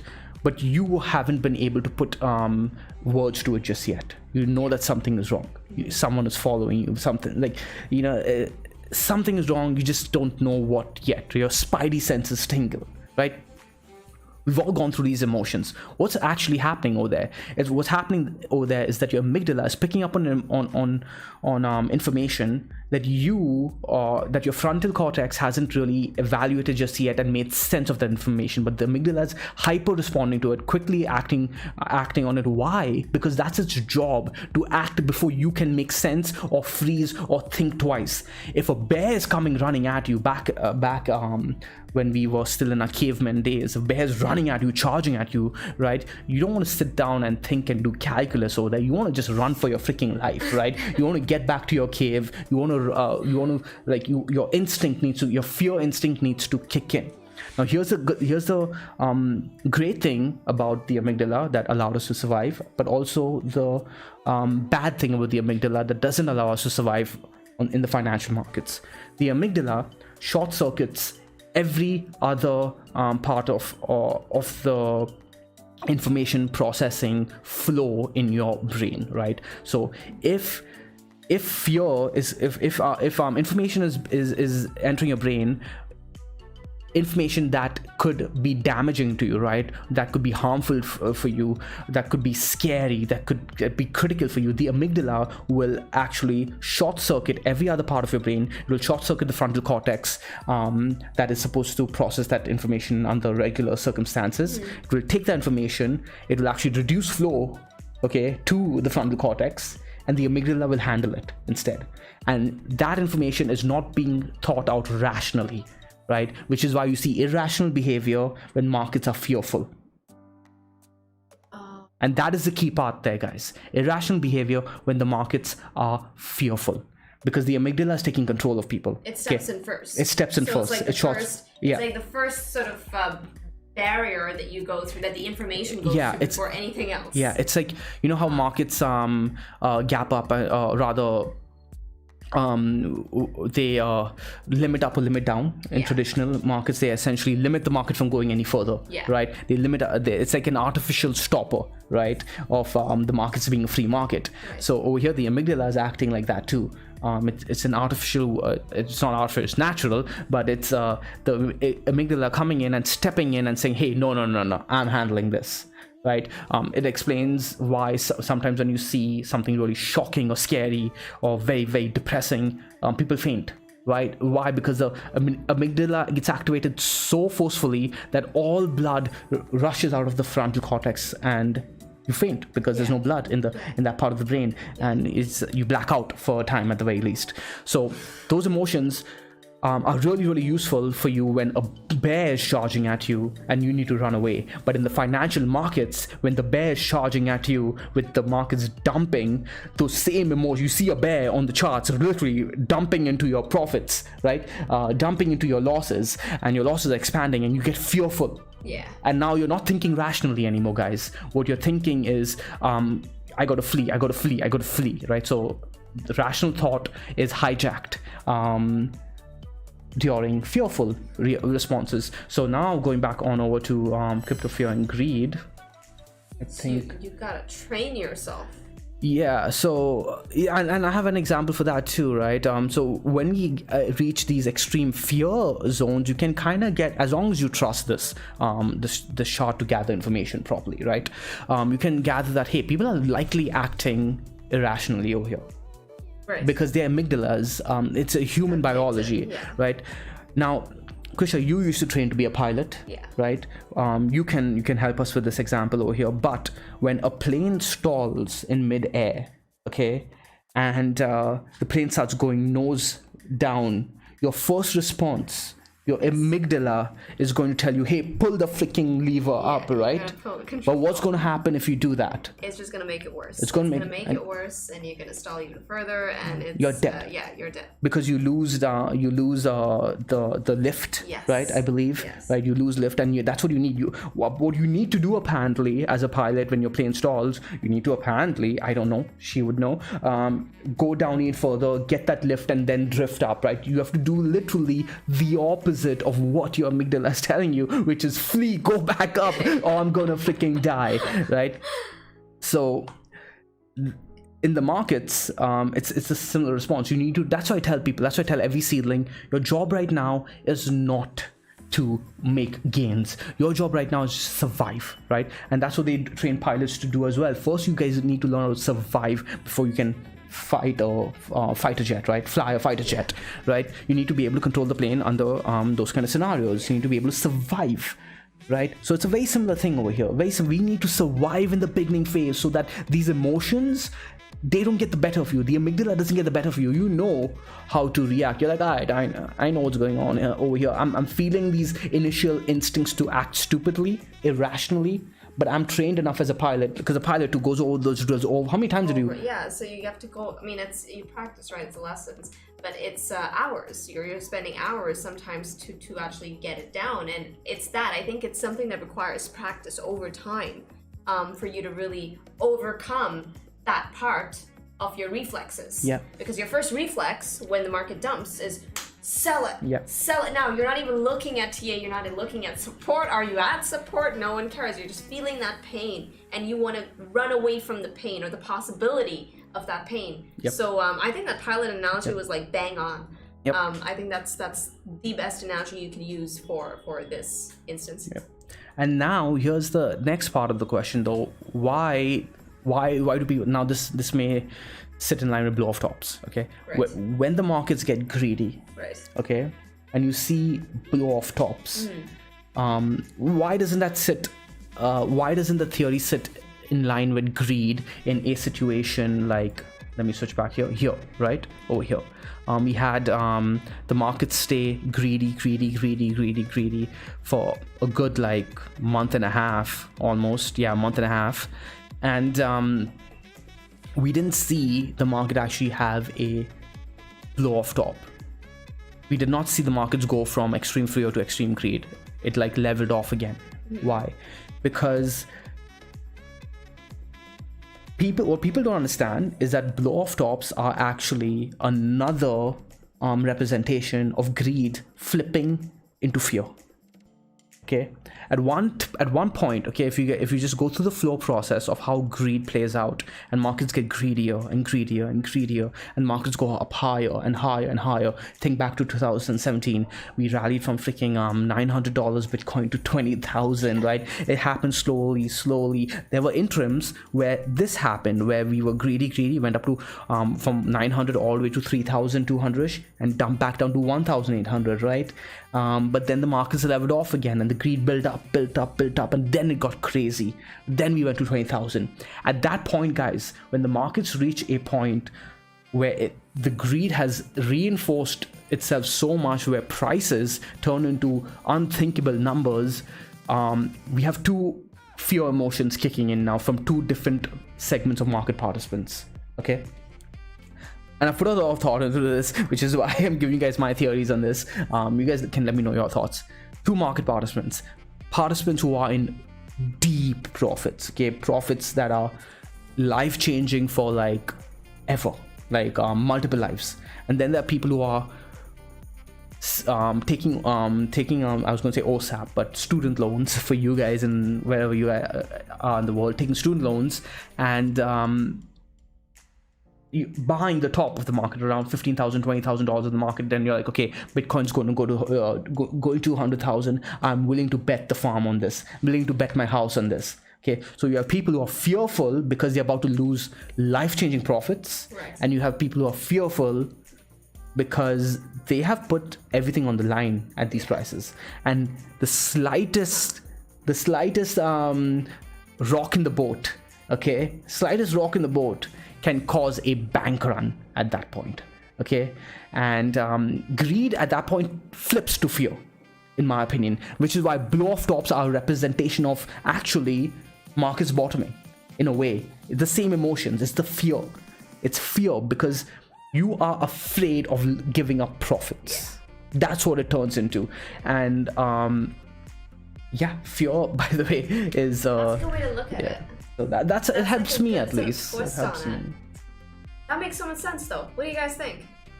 I mean, Let's get on to the chart. No, the chart. the chat. Yeah, let's see what the chat has to say. What do you guys think? Again, these are my theories.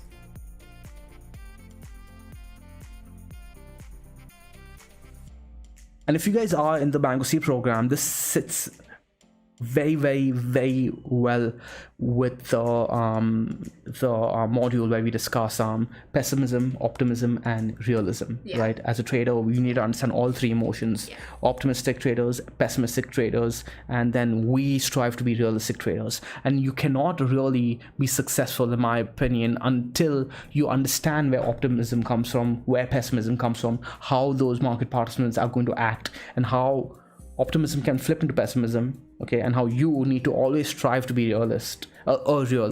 It's hard, but that's what we try to do here.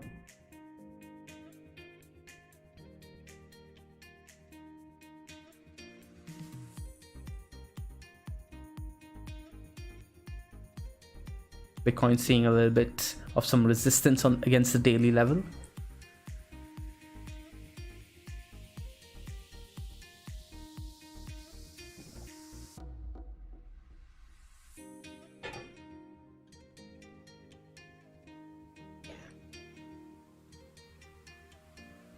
Yeah, Sean. So Sean says, amazing insight, Sean. I really like how you basically simplify tops and bottoms. They are basically the same thing. I think that's what you meant. Just a different ratio of fear and greed. Indeed.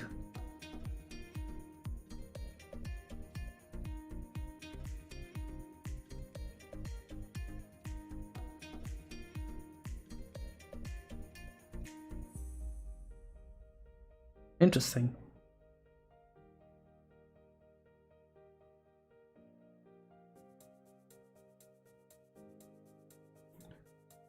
What do you guys think about switching from a slow horse to a faster horse? I do it all the time, but you need to do it very methodically, and I don't want to say like I do it all the time, like I'm chasing coins. No, I don't switch coins, but I picked the fast horse to begin with, right? That's like. It's also your definition of a fast horse and a slow horse. He's talking about MATATA and then VeChain. The MATATA is not looking all that bad. Yeah, MATATA's looking fine. If it's the question between a coin that's lagging behind USDT right now, and especially USDT is a bear market of its own.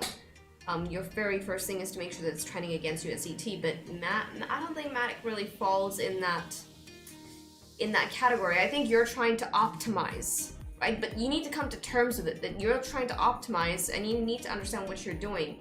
And so also put your your finger on the whole thing, that the last thing you want is to die a death by 1,000 cuts. And I'm saying this because I fell victim to just this in the last bull market, where I just kept chasing coins that were running while the coin that I was sitting in wasn't doing anything. And as soon as I got out of that trade, it pumped. So I'm saying it's not that it's a bad thing. It's not that I'm saying don't do it. I'm saying have a plan if you're doing it. Don't do it like how I did it, in that I was just chasing the fastest horse just so I could get those gains in. Yeah. Have a plan, have those invalidation points, have a thesis. And if you want in a bull market, what I employ sometimes, because I know that these things run fast, I'll actually give myself a time frame. I'm like, okay, you know what? I'm allocating so much of my portfolio in this coin, and all right, looking at the current conditions of the market, I am looking for this coin to make a move in, I'll give it like a span of time, right? And if it does not do anything in that span of time, well, everything else is running. I'm like, you know what? There's probably something else going on in this chart. I don't want to be a part of this. I'll look to take that allocation and put it elsewhere. But it's about having that plan, right? So understand what it is that you're doing if you're looking to chase a faster horse, and have a plan behind it. Yeah, don't just jump in blind. Ajay says mentioned that it's better to have a plan written down in a journal. Yes, because you're going to forget. Trust me, you are going to forget. And especially if you're trading multiple coins, right, you are going to forget. So just have a journal if that's what it takes. Have a journal in place, and just record your stuff. That way you can go back to it and be like, okay, this was my mindset. Always separate your mindset between trader and manager, because the manager is the one who really makes the plan and without any biases. The trader is the one who executes the trade, but now there's a sudden emotional sort of investment that the trader suddenly has, right? And then when it comes a time to sell, if you're invalidated, that your trader self has too many biases in place, looking to stay in a losing position, or looking to stay in a trade that has been invalidated, that you have been invalidated on. And that's where your manager self, who wrote those things down, who took those notes down, can really step in, and you can refer back to those notes. So these are little tips that I personally use to keep me on track. Yep, exactly. So Nishant Satyam says that there's an opportunity cost with waiting time for a trade to work. You got to balance opportunity costs with understanding whether you're just trying to chase coins, right? If you're trading an asset on a weekly time frame, but you're not willing to wait a single week for it to play out, like, that's not opportunity cost. That's you just not being patient enough, right? But if you're trading something on the 4-hour time frame, but now it's been like 3 or 4 days, and this 4-hour time frame is not playing out whatsoever, like you're not seeing any sign of it like going in the direction you want it to, then that's opportunity cost, because you could have been in other 4-hour assets that could have moved or likely did move in that period. So for example, we were trading Ethereum on the monthly time frame when we got in at around $280 to $310. We had to wait patiently for that trade to play out. If now I can look at other coins and say, hey, I missed out on X coin or Y coin that did way better than Ethereum, but you're going to drive yourselves mad doing that. Your trade is your trade. Your target is to get here from here to here within this. You can add like a period of time if you want to your trade, right? To your invalidation. You're like, okay, I want to see this coin. I'm trading this on the weekly, so I'm giving it at least 3 weeks for it to start moving in my direction. And until then, I'm not going to do anything, right? I'm going to stay in my trade until invalidated. Don't just be like, oh, Ethereum's not moving, I'm going to jump onto VeChain. Oh, VeChain's not moving, I'm going to jump to AVA because AVA's moving. Like, you're just going to end up buying resistance every time. Yeah, that's another thing, and that's something that no one really talks about. When you're looking at a coin that's moving versus a coin that you're sitting that hasn't really moved, more often than not, you'll find that the coin that's moving, suddenly, as soon as you're about to get in, it reaches like this region of resistance. And of course, it's not always true, but more often than not, at least for me, I found that to be true on multiple occasions. And then that's an uncomfortable spot to be sitting in. You've suddenly bought into resistance, and now what if it pulls back? The one time you get in, it pulls back. Ajay says, a journal has really helped me. I also have different pages for different scenarios, such as what not to do when the market is dumping. That's based on personal experience and Mango lessons. Speaking of Mango lessons, Ajay has had some really good write-ups in the Mango lessons section for those of you seedlings. I really urge you guys to read the entire Mango lessons section. Even Wolvie has had some really nice ones. When I'm scrolling through them, Wolvie's had some really nice ones recently. But Ajay has had a really nice breakdown right over here. This one right over here, where he's given a list of things. He literally is helping you guys with a journal entry of sorts. So go ahead and you can see the reactions over here. A lot of people appreciated this one.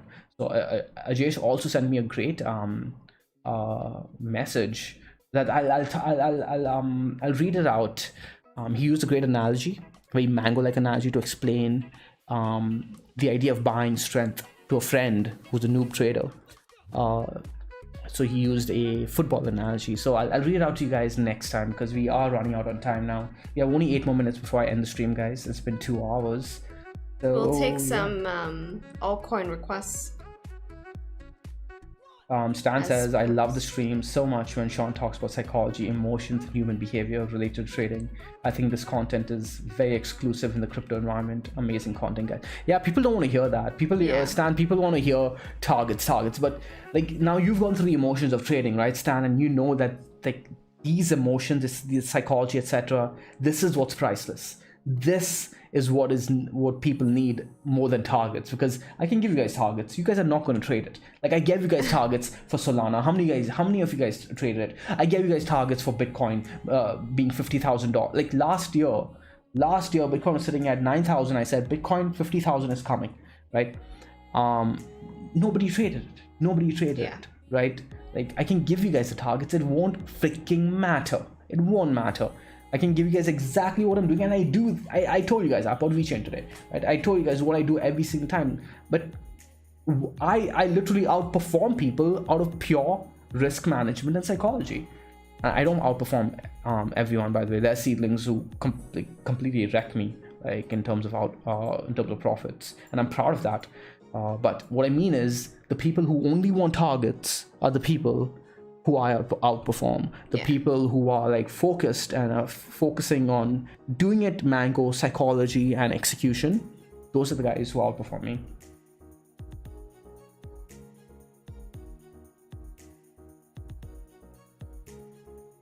All right. With that, Kusha, any altcoin, you can handle the altcoin request, Kusha. Oh, I'm blind from here. Okay. Yeah, I'm gonna no, I'm gonna try and like squint. I'll read them out for you. Okay, so if you guys haven't participated in the discussion, we will not be taking altcoin requests from you. Ooh. You guys know now to show up. So Murali asked for the link. Linky dink.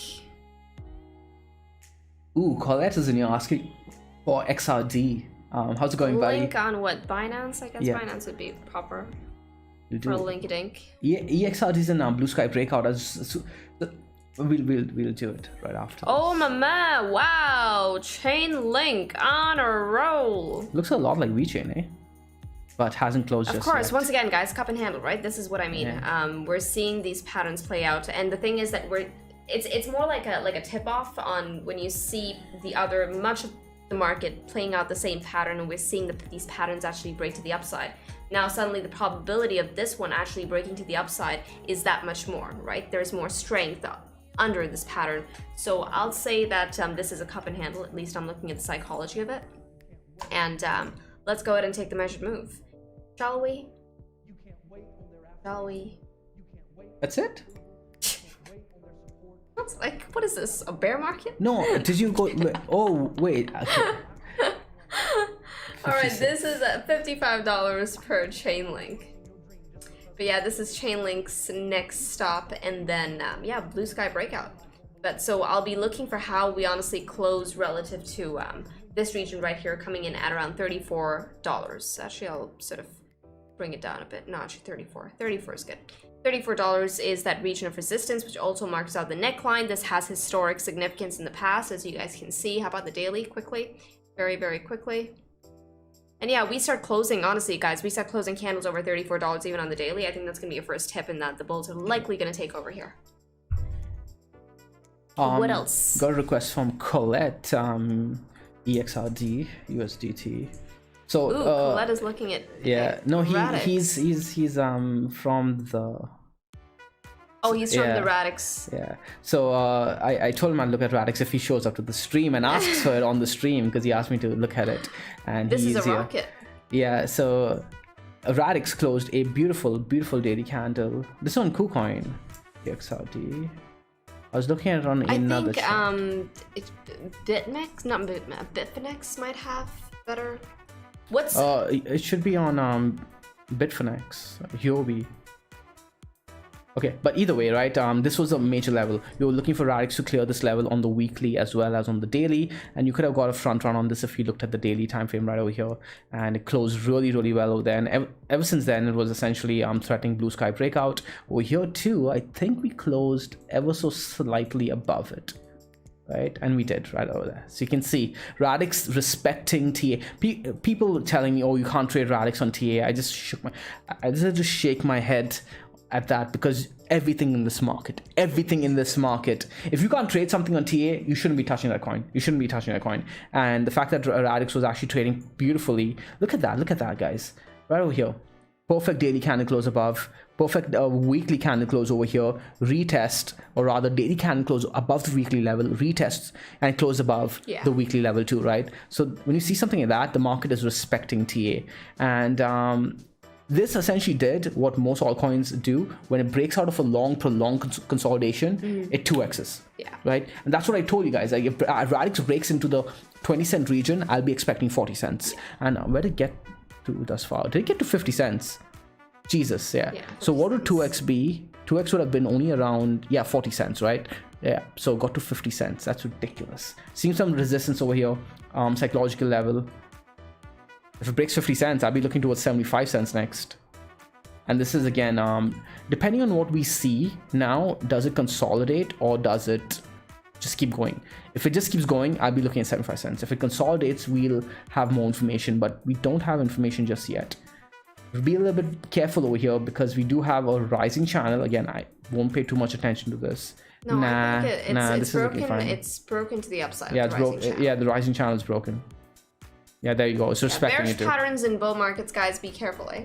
Because bearish patterns can also break to the upside, and this is a classic example. All right.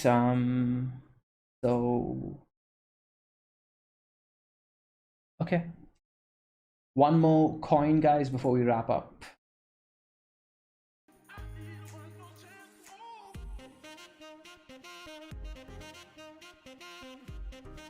Ethereum, Alvaro. Randy says Mako. Randy gets the last coin of the day.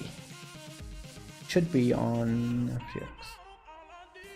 Oof, what is this? I don't like that. Yeah, that's what the hell? That was the 4 others, so maybe. Also, if you're new to trading and you're new to the crypto space and you get into the exchange, your default time frame is likely going to be like 1 hour, and if you're lucky, it's going to be 4 hours.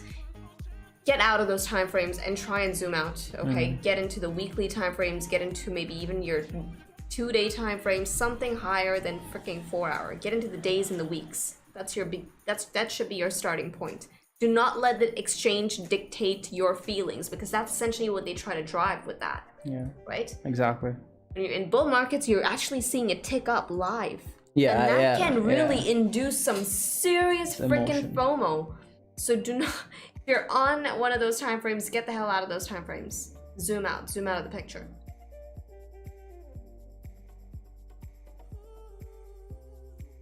Randy says I was up nicely in the last hour or so, and has seen it gone down about $200, or it's sitting at $2,000-ish. It's not looking bad on the weekly, actually. I think it gets up to the top of the range at 3,000. Wow, what the hell? Don't look at these numbers. Don't look at its nominal value, Randy. Like, just look at the chart. It's sitting. Its weekly candle broke above the middle of the range. Yeah. So it gets back to the top of the range. If it breaks that neckline at 3,856. That's when it gets really interesting. Fat pawn 2, here we come. I think it's breaking all-time highs after that. If it breaks this level, it's gonna go. Welcome back to the bull market, you guys. Welcome back. Ooh, Neo. Sherwin has a request for Neo. Isha was trading this one, right? Near was not very near to me. It was near enough, but not too near. It's looking... like 1. Looks like 1. Yeah. Kinda. No? Look at that. Weekly level closed above it. Retested it twice. Looks good. Yeah, I think you could play this range, Sherwin. And likely continuation. So I have a question for you, Sean. Me? So now you see that region of resistance that you drew in at $10, right? We only have like one historic data point on there. And then when you see this candle right here, where, okay, price got all the way up to $13 and we saw this crazy sell-off only for us to close over slightly. How would you look at this picture minus these 2 candles? Let's say that these 2 candles did not exist. Would you give this that importance, that bullish importance that you would otherwise give a candle that actually broke resistance? It did break resistance though. Or closed over resistance? It did close over resistance though. But even though there's only one data point there? You're basically looking at the sell-off though, right? Yeah. Right? Yeah. Right? So no, okay. If the market closed like this, let's highlight. Let's say we don't have these two data points, right? Yeah. We don't have. If the market closed like this, would I be a quick buyer at this level? Yeah. No, I would not be a quick buyer. I'd look for this. I'd draw this horizontal over here. Let's say I was interested in this asset, then look towards the daily, and I look for the daily. There you go. You see that? I look for the daily to start holding that level. And if I see that, I'll be a buyer. And you're seeing it right there. Sure. Right? And now you have like a sort of ugly falling channel, rounded bottom, respecting that level. Now, why? Because now I have an easier way to trade this, right? If we keep holding this level, I'll stay in the trade. If we break this towards the upside, great. We're likely going to go to that all-time high at 13-ish. If we break down, I exit the trade. Ryan, how's it going, buddy? Good morning, good morning, good morning, good morning. How's it going, man? Ryan, you showed up right when you're wrapping up. It's okay, but you guys can rewind. There's some good conversations that happened today. Sean had like a huge, massive psychological trading Breakdown. nugget and a breakdown. I broke down psychologically, guys. And I started crying and I lost my... I just broke down. Okay, so... Yeah, I'm exhausted and I'm hungry. It's time to eat. You were gonna push me out of the scene. Yeah, I didn't have the So strength. now, I mean, you that was like a forfeit on dinner. What do you mean? I go hungry? Let's go. Hope you guys enjoyed the stream. If you guys did, you guys know what to do. Smash those likes if you're like, what do we do? Hit the likes. Steak Steak what? Steak dinner? No? I think we deserve a steak dinner today. You're making steak for us? Yeah, sure. No, we're going out. Bitcoin made a nice move. I'm feeling rich today.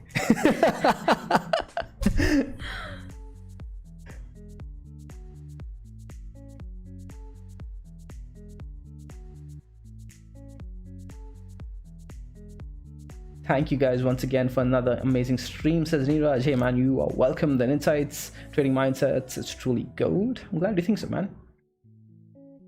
This one is actually really, really good. We'll have to sort of do a snippet out the little psychological nugget that you have there. Yeah, I hope that lovely community member does it again for us. We got to post the other two on YouTube too, Yeah. the dashboard. Ooh, and Mock mentioned to me that apparently the dashboard video that we did post is not public. It's only available for people who signed up. So I gotta do that too. So many things to do, so many coins to trade. Thank you all for tuning in, man. Thank you so much. If you guys did enjoy the stream, join the Discord too at themangoway.com/Discord. Be part of the conversation. We have a great bunch of people in there. And hey, Paul is in here too. How's it going, Paul? Bad things happen and you can't do anything about it, right? Wrong. When the world turns its back on you, you turn your back on With that, any final thoughts, Kushal? No, I am good. You are good. Until the next one, do the mango way, do the easy way, do the stress-free way, because hey, why the hell not? We'll see you guys in the next one. Ciao, you guys. Ciao. Is this it? That's it. Ooh, the song too, the perfect song right at the end. This is one song that I just did not get on the playlist. Like, What? Are you serious? it sounds like a video game. This is Lion King. It is. Listen to it. Timon and Pumbaa. It is. There you go. Wait for it.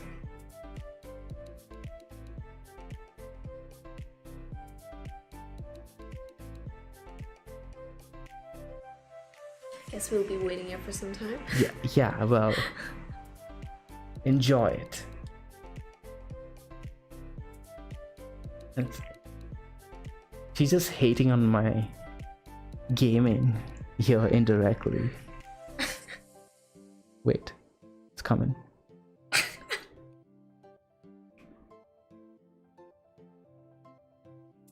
Wow. You gotta sit through all of that for one line from The Lion King. repeat after me. HAKUNA MATATA. There it is. Alright guys, Hakuna Matata. Matata. You see how impatient you were there? That's why you'll never be as good of a trend trader as me. Wow. This is why you trade Different supporter. zone. Okay, I didn't mean it.